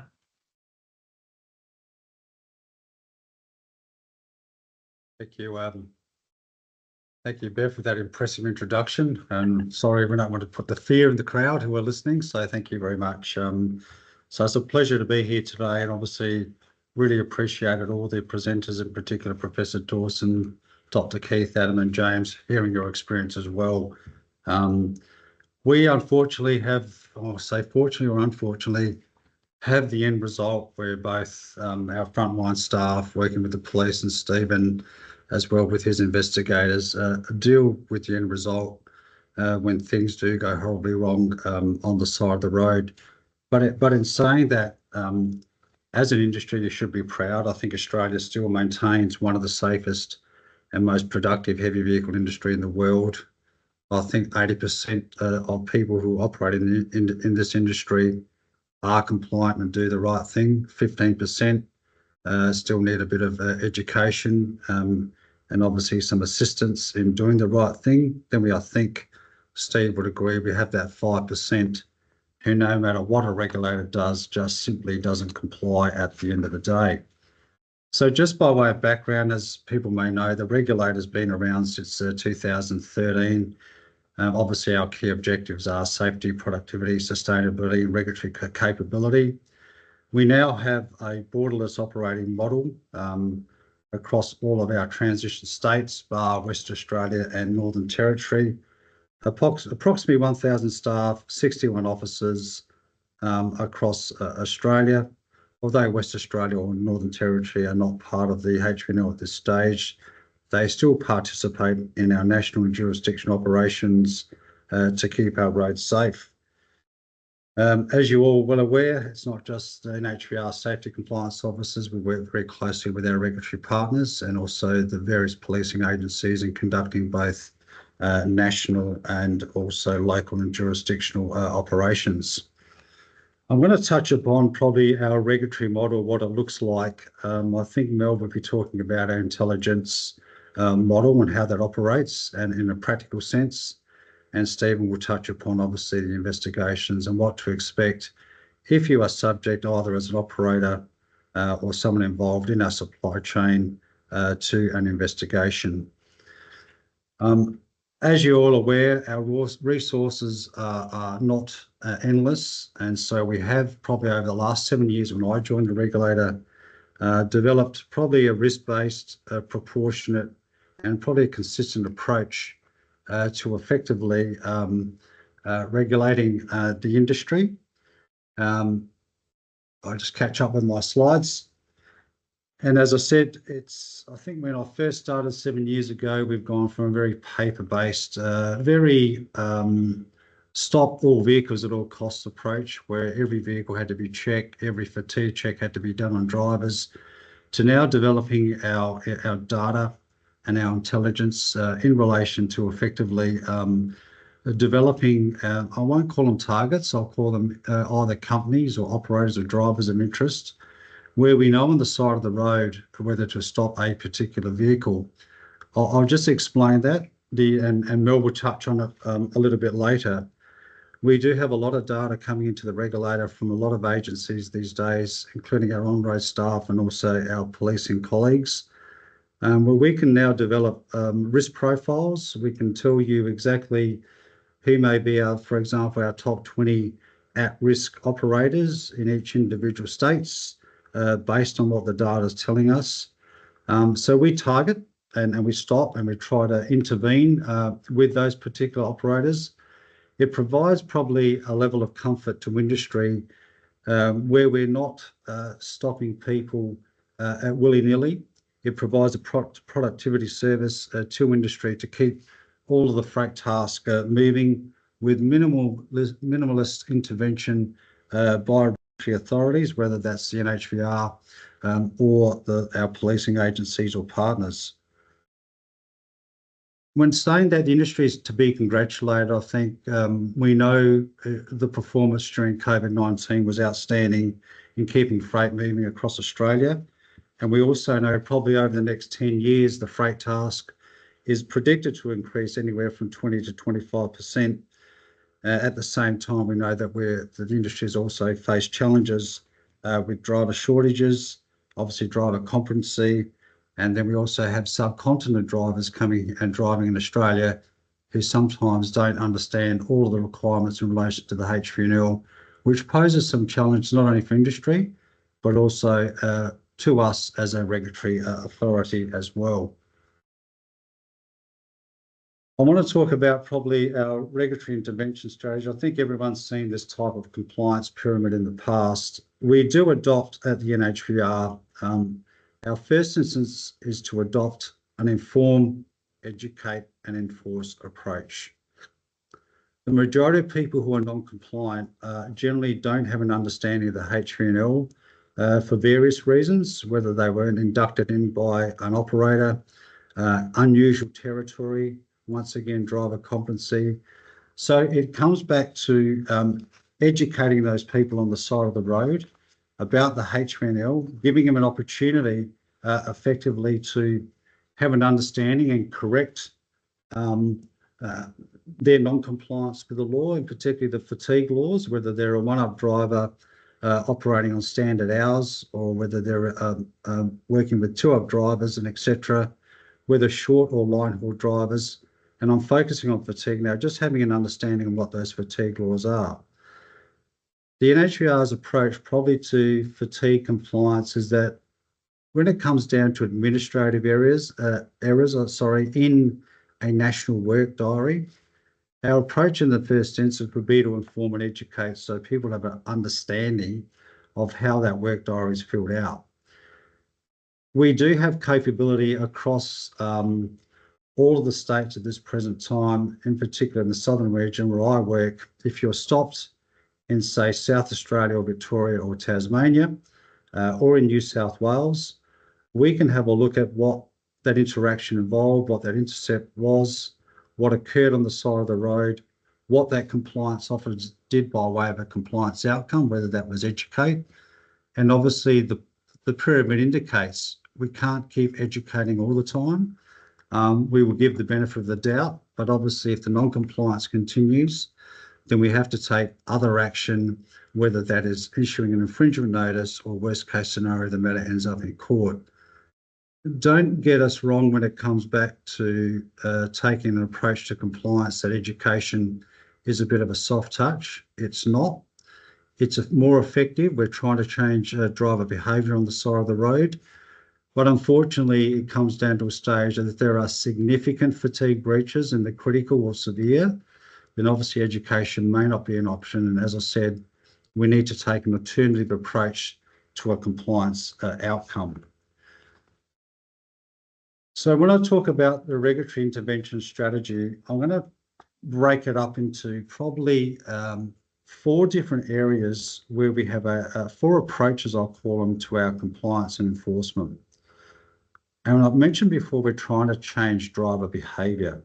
So if I talk about approach 1, which is self-management, this is about applying this to those involved in the heavy vehicle industry, and I think whose risk profiles indicate they're largely compliant with the law, and Mel will talk about risk profiles a bit later on, and they present no inherent risk to safety.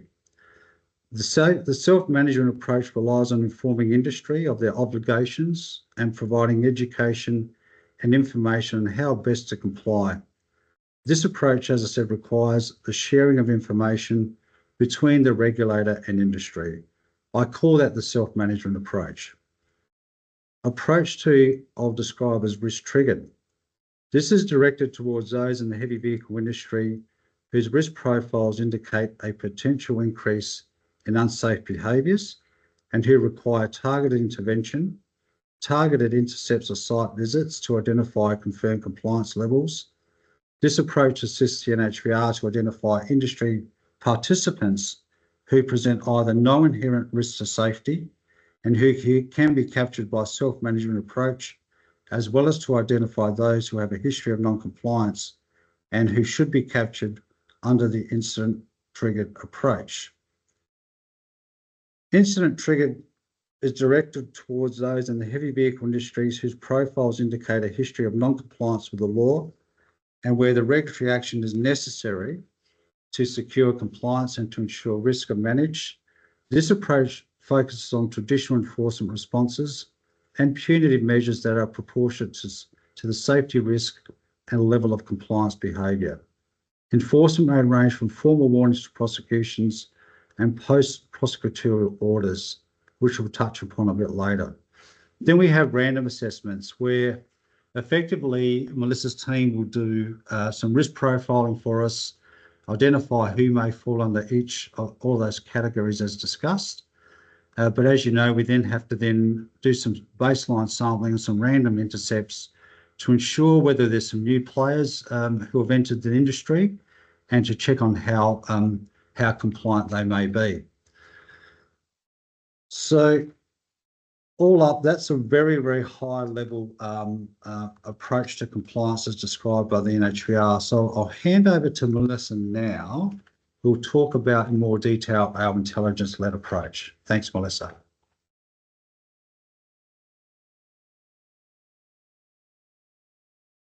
Thanks, Paul. Appreciate that. And thank you for the invitation today and the opportunity to present. So with the NHVR, when we're talking about the data-driven and intelligence-led approach, the NHVR seeks to utilise the data shared with us by the different jurisdictions, as Paul alluded to, those being our regulatory partners and our police agencies. We utilise that data with our own intelligence holdings and our own internal data sets to plan our operational activities. This is achieved through the development of intelligence briefings that are used to inform and direct our on-road operational deployments, so that we're not doing what Paul said about just pulling over the next heavy vehicle, that we're actually applying our resources to where the risk presents itself, whether that is a safety risk or a geographical risk in terms of crash. In terms of achieving that and obtaining those different data sets, we're working through a number of projects with external partners, including police agencies, to expand the data that NHVR holds. We also, which I'll touch on a little bit later, we also get a lot of information using our national camera network, which is able to assist us in advising that directing of resources to where we're going to find the most or the highest frequency of heavy vehicle movements. That allows us to target our resources, which they are scarce resources in terms of the number of authorised officers within a NHVR. So we're able to target the risk at its core. Through that collaboration, we also plan and direct a number of on-road operations, so joint on-road operations with jurisdictions, and they are all intelligence-led operations. They are not, in the days where we used to just plan it off and go out and do it. We actually put a lot of intelligence collection and direction into the intelligence briefings that inform the operations, develop plans that are based around those intelligence briefings, and then at the tail end of it, we're evaluating the outcomes of the operation to ensure that the deployment's aligned with the intelligence and the targeting of the risk. As Paul mentioned, the utilisation of risk profiles. We've developed over time a number of different risk profiles that are designed to identify safety risks within industry. We currently have several that aid in the identification of mechanical risk, offence risk, and fatigue risks. With respect to fatigue, which we're obviously discussing here today, the risk profile generates for us an internal flag on our regulatory compliance platform through to the utilisation of the data in the National Camera Network, which flags a journey as potentially being non-compliant with respect to the hours and the distance travelled. That flag enables our on-road officers to be able to intercept that journey to check for fatigue compliance. So it's a way we're utilising the data available to us on the National Camera Network to be able to identify and potentially intervene where we see risk of fatigue. What we're also doing is monitoring, as I said, monitoring the outcomes of operations in terms of operational evaluation. So did we utilise our resources to the best ability in line with the intelligence? But we're also monitoring the impacts or the outcomes relating to investigations, relating to prosecutions, to work out what types of interventions have the biggest impact. And that's a body of work that will occur over a couple of years. It's not, obviously, as you can imagine, not a small project, but it's certainly something that NHVR is taking very seriously in terms of measurement and how we evaluate the interventions that we utilise. So, sorry, I'll just jump to the next slide. So a case study that I thought I'd bring up today, because it's obviously pertinent in relation to the issue of fatigue, is our recent national fatigue operation. It was called Operation Forager. It was a multi-agency intelligence-led approach to address known fatigue risks within the heavy vehicle industry. We utilised Forager as a way of doing a collaborative national operation with our police partners. The delivery was conducted by AOs from NHVR, as well as a number of HVNL operating police agencies. The operation saw over 6,000 intercepts, on-road intercepts conducted. There was an overall non-compliance, so non-compliance in relation to all HVNL offences of 28%, with our fatigue non-compliance sitting at about 4.8%, which is fairly in line with our previous national operations, which I guess, is good in the respect that we didn't see a heavy increase. However, we certainly didn't see a significant decline in the number of fatigue-related detections throughout that operation. We also saw that the operation generated a lot of traffic through our heavy vehicle confidential reporting line, as well as our contact centre with respect to fatigue offences. So the key findings for Operation Forager, or the key things that stood out for NHVR with respect to Forager, was that we saw an increase in the national regulatory effort. So the combined jurisdictions and the number of intercepts conducted far surpassed the previous national fatigue operations. We did unfortunately see an increase in the number of critical and false and misleading offences that were detected during the course of the operation, which is of serious concern to NHVR, because they're obviously the offences that we don't want to see. But I think part of that is an increase in the use or the presence or the utilisation of the technology that we have in terms of the ANPR and the National Camera Network, which I'll get Paul to talk about in a little bit in terms of our technology and what we're doing in that space. There were 17 operators that we identified that had multiple fatigue, and we're talking the critical and misleading offences, or an administrative notice issued during 2 or more intercepts during the course of Forager. New South Wales registrations accounted for the highest proportions of vehicles intercepted.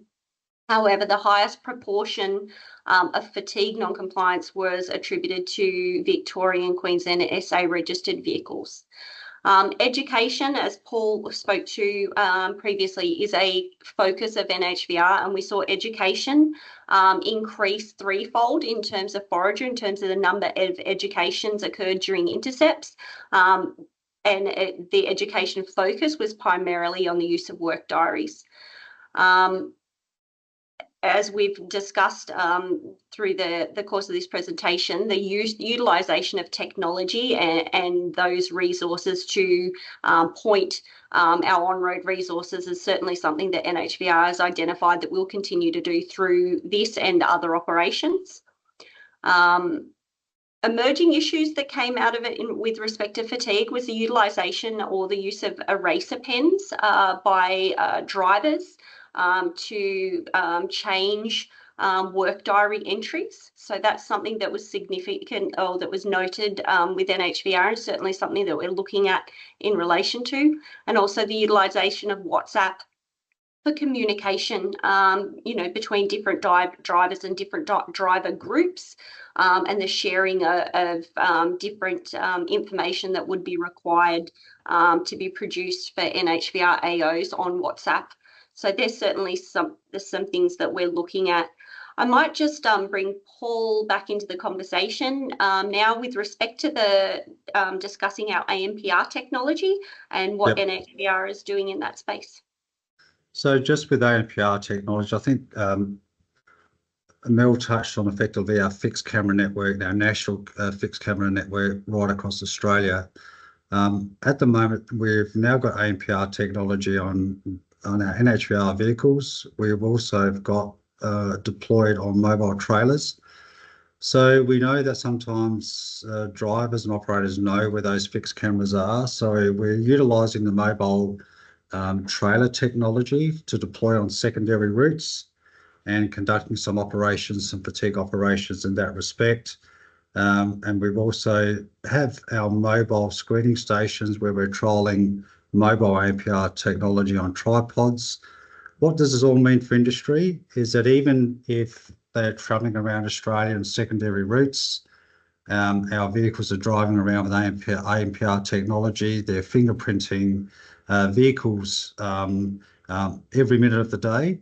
That then raises a risk profile on either a driver or operator. The technology can then, if they identify a particular vehicle that's fatigue related or at risk, that information can then be passed on to our officers on the side of the road, just simply by iPad. It's called a situational alert, and we can deploy officers to a location to intercept that vehicle to minimise that safety risk. So that's when we're speaking about technology, that's where we're now pinpointing our greatest safety risk and utilising technology and the risk profiling us to assist us to do that piece of work. Thanks, Mel. Thanks, Paul. I'll hand over to Steve now to talk to investigations. Thanks, Mel, and thank you everyone for allowing us to present today. I'll just take control here.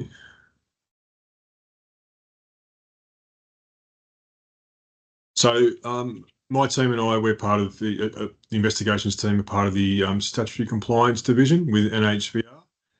And part of our mission is to be the leader in national heavy vehicle road safety, to investigate COR or chain of responsibility compliance with professionalism and integrity. And we primarily, our duties are to investigate primary duty breaches. We don't investigate prescriptive offences or the smaller offences.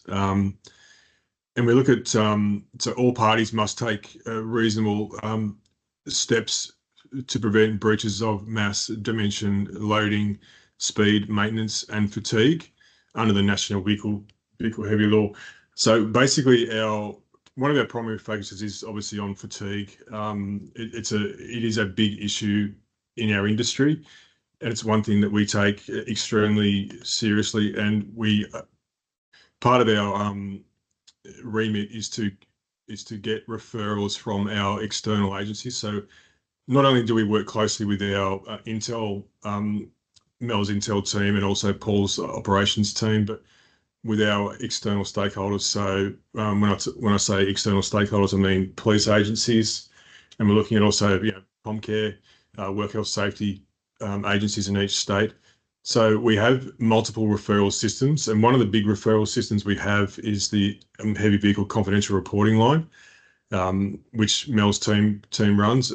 They are a big source of referrals that come through to us. And when I say referrals, we don't look at sort of isolated incidents. We look at something that has multiple instances where we can look at a company where there's been several referrals come through, and it gives us an indication that something's going wrong in that company. And then we start making inquiries. So basically, inquiries can start with issuing a notice. So we would call a Section 569 notice, where we ask the company for certain documents to look at what kind of issues may be going on. And also several notices we can use Section 570A, where we can ask people to produce and also give oral evidence. That allows us to just deduce some more information about what's going on within that company.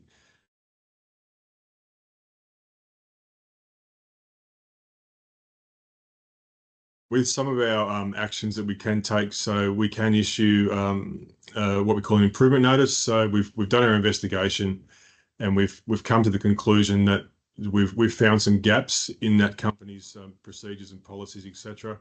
And we can issue that improvement notice with a reasonable time frame for that company to comply. And then once that company has showed that they've issued those they've followed our steps and our recommendations, then we can issue a clearance certificate, and that company is then, has all the information now, and all the systems and processes are now compliant, and basically our gap analysis is now full. So they are things that we work hard on, and basically other actions that we can take. Education, as Paul and Mel have touched on, and it's not a software approach, but companies can come to us and say, we want to be compliant, we want to get better. Can you help us in identifying where we're falling short? So we can run a gap analysis over the company's policies and procedures and make recommendations. So that's one thing that we do hold companies accountable for, is that we make recommendations. It's up to them to then put those in place. I mentioned we've got improvement notices, also enforceable undertakings, and then at the other end of the scale is prosecutions. So not every matter would go to a prosecution. It's something that's, if we deem it serious enough, we will prosecute, but there has to be a lot of factors taken into account. And also at the other end is also no action. So we look at all the evidence, and if there's nothing there to prosecute or even indicate an improvement notice, we will let the company know that it's all clear and there's no further action to be taken. So one of the big focuses we have now is what we call off-road parties. So we think of our distribution centres, and these are very primarily, we're looking at fatigue-related incidents. So, for instance, we have companies where drivers will be driving a certain amount of time, and they will to deliver or pick up goods, and there's a delay in the process. So drivers are in their cabs of their vehicles, and they're still inching forward to get to their drop-off point. That's still, and they're recording that as rest, but they're actually still working. So it is very problematic at the moment, where these drivers are then not taking the required rest breaks, simply because the companies they're delivering to don't have the required park-up areas or any rest areas that are suitable for a driver to exit their cabs, get away from the vehicle, and have the required rest break for making that delivery. So it's incumbent on the distribution centre or to have these required facilities. So we're working closely with industry to get these facilities in place, because it's only adding to the driver's fatigue. So we have instances where drivers just they're out of hours and they turn around and they'll drive off, 3-4 hours back to their destination. So it's basically something that is very critical for us, and that's what we're working on at the moment. So it's incumbent on these distribution centres to have these facilities in place. Thank you.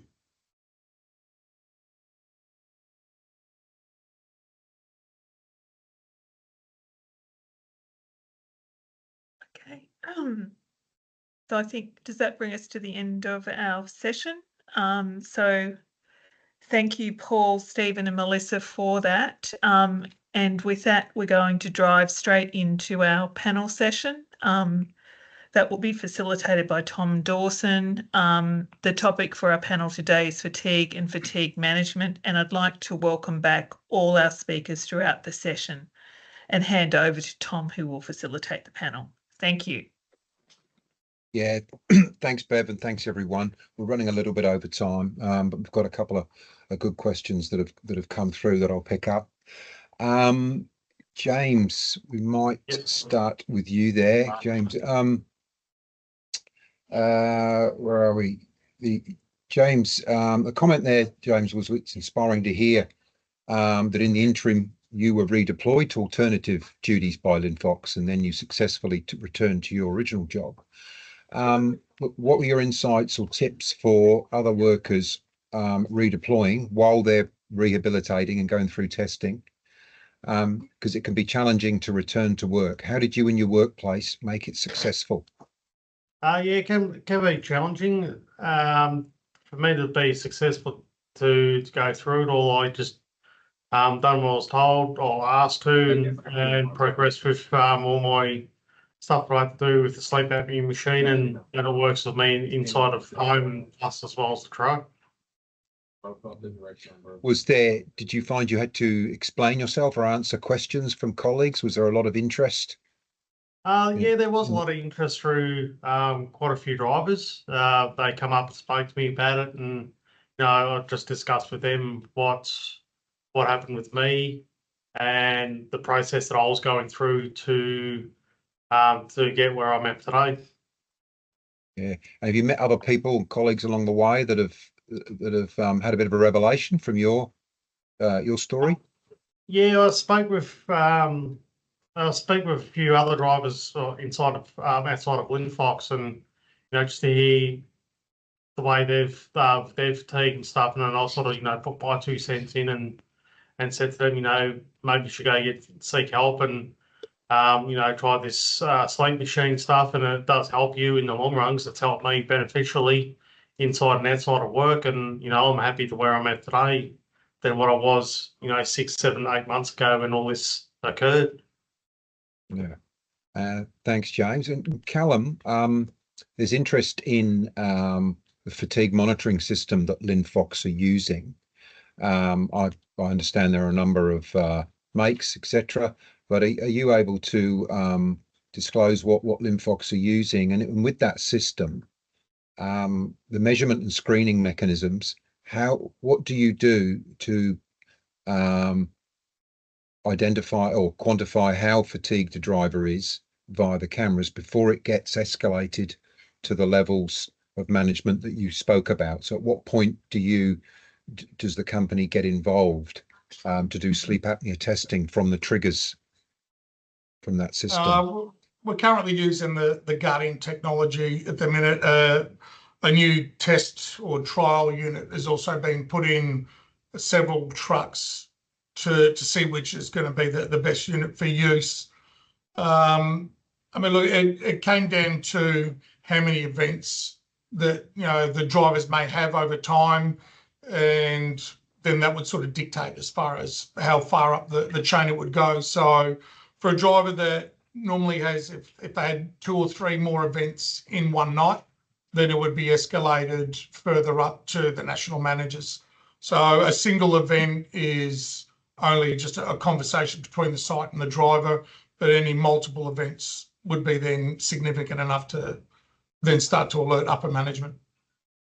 So this has really become part of your work health safety system. Your management system of risk is reviewing the data and the notifications and targeting individuals. Yes, it's reviewed every time an event comes through. It's reviewed by the site every single time with the site management, myself and the driver, and then if need be, it's then discussed with the safety team. Excellent. Thank you, gents. Drew, you online there? Yeah. I just thought it might be useful for people to know Andrew Higginson, myself and Madeline Spracher have been working on a project for the NHVR to evaluate how people have been using all of these technologies such as Guardian. And in early August, there will be guidance materials published on what we think would be best practice for organisations on how to use that. The reason I say that is that when we looked at how people were using these technologies, some of them were using it really, really well, and others were not. The other thing that's important to understand is that there has been a number of prosecutions in Western Australia for companies on the use of these technologies by the Workplace Health and Safety Regulator, and that they have introduced much confusion into the industry about what constitutes how well you use these systems. And to quote one of the companies over there, say, we're not going to put it in because all we're doing is documenting our liability now with respect to the regulator. So I think it's really important for people to start to look for guidance on how to use these technologies, because if they don't, they run the risk of well-intentioned but ill-informed policy around the use of these technologies. Thanks, Drew. And I think that matter you're referring to, yeah, the criticism around if you're going to have a system and implement a system, then you have thereby got data and information and reports that will require to be reviewed and actioned. Yeah. Well, can I just make one final comment, Alan? It's not just in terms of maintaining the system and making sure it's working, but for example, how many times can the alert go off before the driver stops? And we found many organisations who just said, oh, we'll look at it tomorrow. And they had 4 or 5 4-second alerts. And you say, well, if that person had had an accident and you knowingly allowed them to continue to drive, having had 4 alerts from them, and they said, oh, yeah, but there was nobody at work to deal with it. They're complex legal issues, and that's why I think the guidance materials are quite useful to organisations based on the number of people and trucks and all of that on how to do stuff in a legally defensible manner. Thanks, Drew. And while we're talking about technology, can you touch on where the emerging technology and science is heading in regard to fatigue monitoring? I'm thinking of biometric markers and how far away are such controls to being accurate and broadly implemented in the industry? Well, I think the Guardian and similar technologies, that is the ones that are based on eye closure technology, are pretty good. And perfect is the enemy of better in this situation. That is, lots of people say, oh, but it doesn't work when the moon's in Aquarius, or it doesn't work when I go offline somewhere in the middle of WA. Well, you know, that's true, and you need to take that into account. But we are seeing these technologies transform the culture of the organisations around managing fatigue. And that happens in 2 ways. It's because the companies now know when it's going on and how to manage it.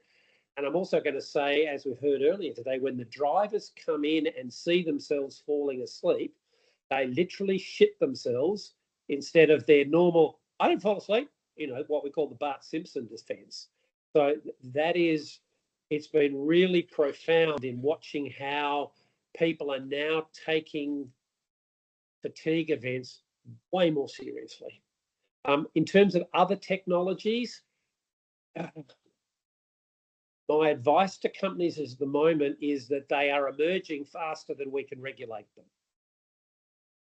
And there are a lot of what I would call less than perfect equipment coming, for example, out of Asia, or those kind of things where you can buy it on the internet.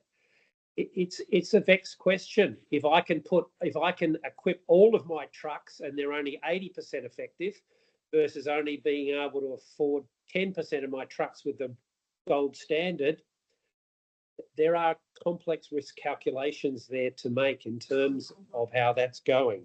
So what we say to organisations now, assume that there will be an accident and you have to go into court to defend your choice of that technology. That's what they probably need to think about. Have you taken all reasonable steps, et cetera, et cetera? And did you exercise due diligence in purchasing the technology and understanding its strengths and limitations in how you implemented it? But I'm quite technology agnostic because I have seen pretty crap technology used really, really well by companies that couldn't afford to pay for the gazillion-dollar systems. And I've seen companies buy the gazillion-dollar systems and then not really use them other than to tell the insurance company they've got them. Thank you, Drew. Keith, there's a a question and come along with a bit of a comment there around a driver health study undertaken by the Monash University identified drivers were 4 times more likely to have 3 or more diagnosed health conditions, were twice as likely to be obese compared to the general population, 20% more likely to have a back problem. The question, sort of based on the above, does working in the transport sector increase the risk of these chronic diseases, and in turn risk the long-term risks of fatigue and sleep issues? Well, certainly, I think from observation and experience and some of those studies that obesity is certainly probably a greater factor in the transport industry, and that has a direct correlation with sleep apnea, which then has adverse health effects. Some of those other things listed can have adverse health effects in their own right. Yes, I think there are some unhealthy aspects of working in the transport industry. Difficult to overcome, but even offering better food in truck stops for a start. Yeah, and I think it would be well also recognised that the industry is still predominantly male, white and male, and then you're adding the demographic of the age sector as well, with all 3 of those risk factors. Well, two out of 3 of the risk factors you mentioned. Yes, I throw something back to the regulator here? Go ahead. If you think about it, and this reflects a grant we have at the moment, if you look at identifying hazards in the workplace, I would argue that inactivity is a significant hazard in the transport industry for truck drivers and for rail drivers for that matter. We could reasonably ask an organisation, you can identify that person is at risk of inactivity. What are you doing to build in the correct amount of physical activity into that job?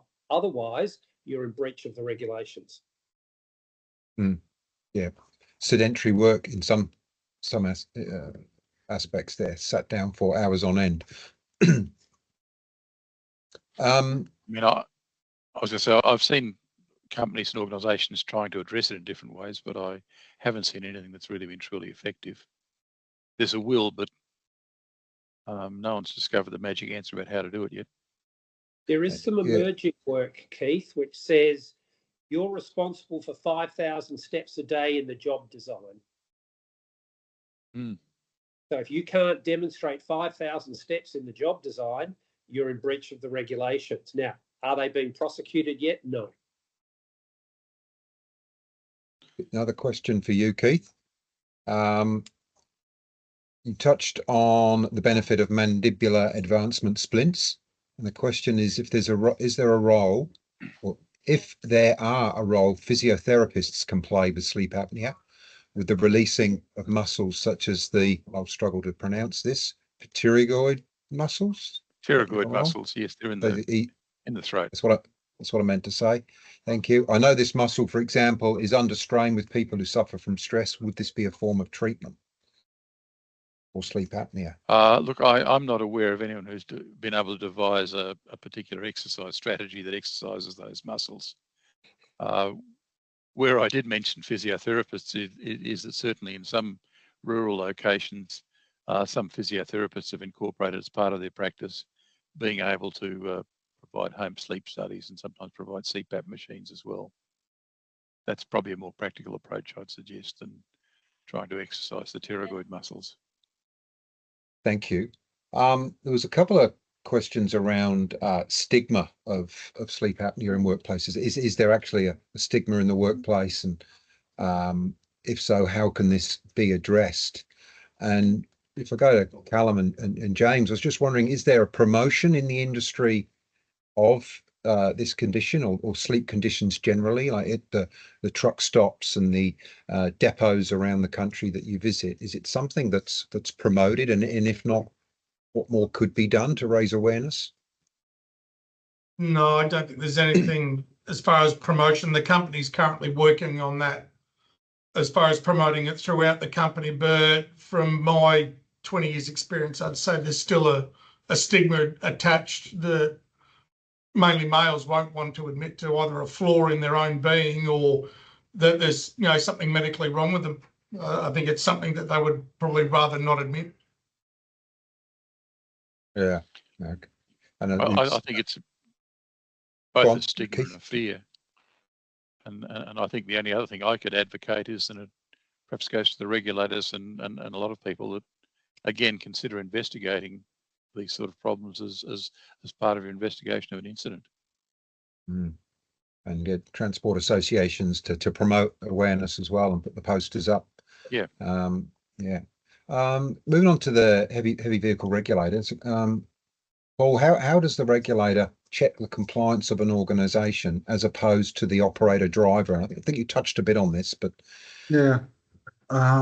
So just on that, I think Mel touched upon risk profiling before. So there's a whole lot of intelligence comes in about an operator, which is probably collected over time, whether that's crash indicators, a number of fatigue offences that have been detected nationally. So Mel calculates a risk profile around that to say, are they at high risk, looking at a national baseline score. And if it is, then we adopt generally a proactive approach rather than reactive. And we're doing an operator intervention strategy where we'll go out and speak with the company, present some of the data that we've seen and effectively what systems they have in place, so more proactive than reactive.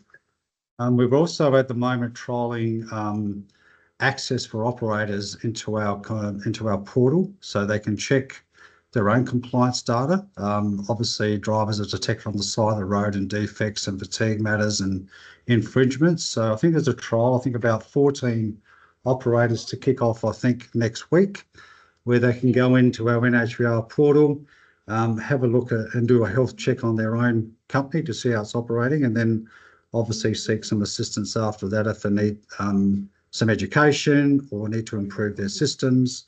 So as I said, doing a lot of that proactive space. So it's not so much the focus on the driver when we're doing risk profiling, it's mainly on the operator. Mel, did you want to add anything to that? No, it's just as what Paul said in terms of the risk profiles. Generally, all of the offences detected, whether those are defects or whether those are infringements or offences detected that relate to the driver, it's generally rolled up to the operator. So that way we can measure the risk profile of an operator versus of drivers. And some of that intervention strategy, Tom, depending on the size of the operator, if it's a small or medium operator, not so much the large, is assessing their safety management systems to see if it currently complies, and obviously providing some more advice if it doesn't, to try to I think Drew touched on it before, compliance doesn't mean it's safe. So someone who's non-compliant doesn't necessarily mean that they're not safe, but certainly it's all about the big picture and the holistic picture at the end of the day. Could I add something to that, Thomas? Yeah. We've been around the industry talking to organisations and trying to develop common sense probes, that is, questions that you can ask people that will indicate the quality of the safety culture and the likely level of safety management systems efficacy. It turns out that the best question you can ask an organisation is to ask a driver, what would happen if you put your hand up and said you weren't good to go? Yeah. And again, I'm going to shout out to Lynn Fox here, because it was visiting their operations centre, I think, or air traffic control, or whatever they call it these days. But I was really cynical at the time and talked to the drivers there, and they indicated that they said, no, Drew, we feel an absolute authority to stop at this organisation. If we want to stop and we say we're tired, they are supported by the organisation to actually stop as quickly and as efficiently and legally as possible. So I think it's really those cultural factors which determine the safety rather than the compliance factors. And just getting organisations to write in their policy that the driver has the absolute authority to stop, and where that's supported and endorsed by the executive of the organisation, leads to very rapid and very transformative change because the drivers can point to that. I think also, Drew, where safety culture is an amazing thing and it's fully promoted, but then we've got the issue where safety management systems aren't mandatory at this stage in the heavy vehicle industry. They are in rail and other industries, but not yet. And you talk about, I know there's the whole, we talked about before about administrative errors and the national work diaries, and same as the uptake of electronic work diaries to help drivers manage some of their fatigue in that prescriptive space is one solution. We wait for the HVNL review to see what comes out, because I think a lot of discussion at the NTC. I think everyone, including industries, are waiting what those outcomes might be, and will there be a shift away from prescriptive offences to promote that safety culture as well? If I can just yeah. So if I can just follow up on Drew's comment, I remember talking to one driver and he said, well, the day I get the same response when I telephone in the same, I'm tired and I don't think I can drive any further, as when I ring up and say the engine oil pressure's dropped, then I'll know the culture's right. Yep. Very good point, and a good point to end with. I think I'm very sorry that we're running out of time. I think it's shown that this topic could be one we maybe need to revisit and explore further again. There's many sort of subtopics within it. We're talking about the fatigue management systems and the stigma and how to raise awareness, etc. I think it's a lot more, but certainly this has been a great start to start talking about it and highlighting some of the technologies and some of the points that have been raised by our presenters. So thank you to everyone. I will hand back to Bev now. Thank you for your time. Thanks, Tom. So from all of us here today, thank you, Professor Dawson, Dr. Adam, James, NHVR, and all of you who participated and shared your thoughts and insights. Our conversation this afternoon I thought was really interesting and valuable, with many insights and opportunities and challenges to reflect on. And I think the engagement with the panel session and the amount of questions we got through reflects that. I really hope you've taken something of value away from today's forum. I know I've taken lots. So let us know in the chat what stood out for you. If you want to pop it in the chat now, we'd be really interested to hear. Just a reminder that the recording of the forum will be available on Comcare's Transport Network Forum webpage in the coming weeks. And we'll put a link in the chat now to the website, and you can copy that and paste it so you've got it for later use. We intend to continue the forum, with the next session being planned for October 2024. In order to ensure this forum meets your needs, we need your feedback. This will shape the way we deliver these forums and provides input into what themes and topics we present on in the future. A short evaluation survey will be sent to all attendees straight after this event, or you can scan the QR code, which I think was just up on the screen now. There's also a link in the chat function. There's no time like the present, so we encourage you to answer it before you log off, because again, it really guides the working group in terms of what content we need to be developing for the next forum. We've also added 2 polls for you to answer now. So please, I know we've gone over, but we'd really appreciate if you take your time to answer these. One is a satisfaction rating of the forum, and the other is what topics would you like to see at future forums. So please pop in and just answer those polls. Again, it's very valuable insight into what the jurisdiction is after. Some final reminders: if you want to be involved in the working group to help develop the next forum, please reach out to the team. The email address is in the chat now. And if you'd like to stay up to date with all things Transport Network Forum, please subscribe to the mailing list and share this with your colleagues. Thank you again for joining us, and have a great day, and stay safe and ride on. Bye. Thanks. Thank you. you.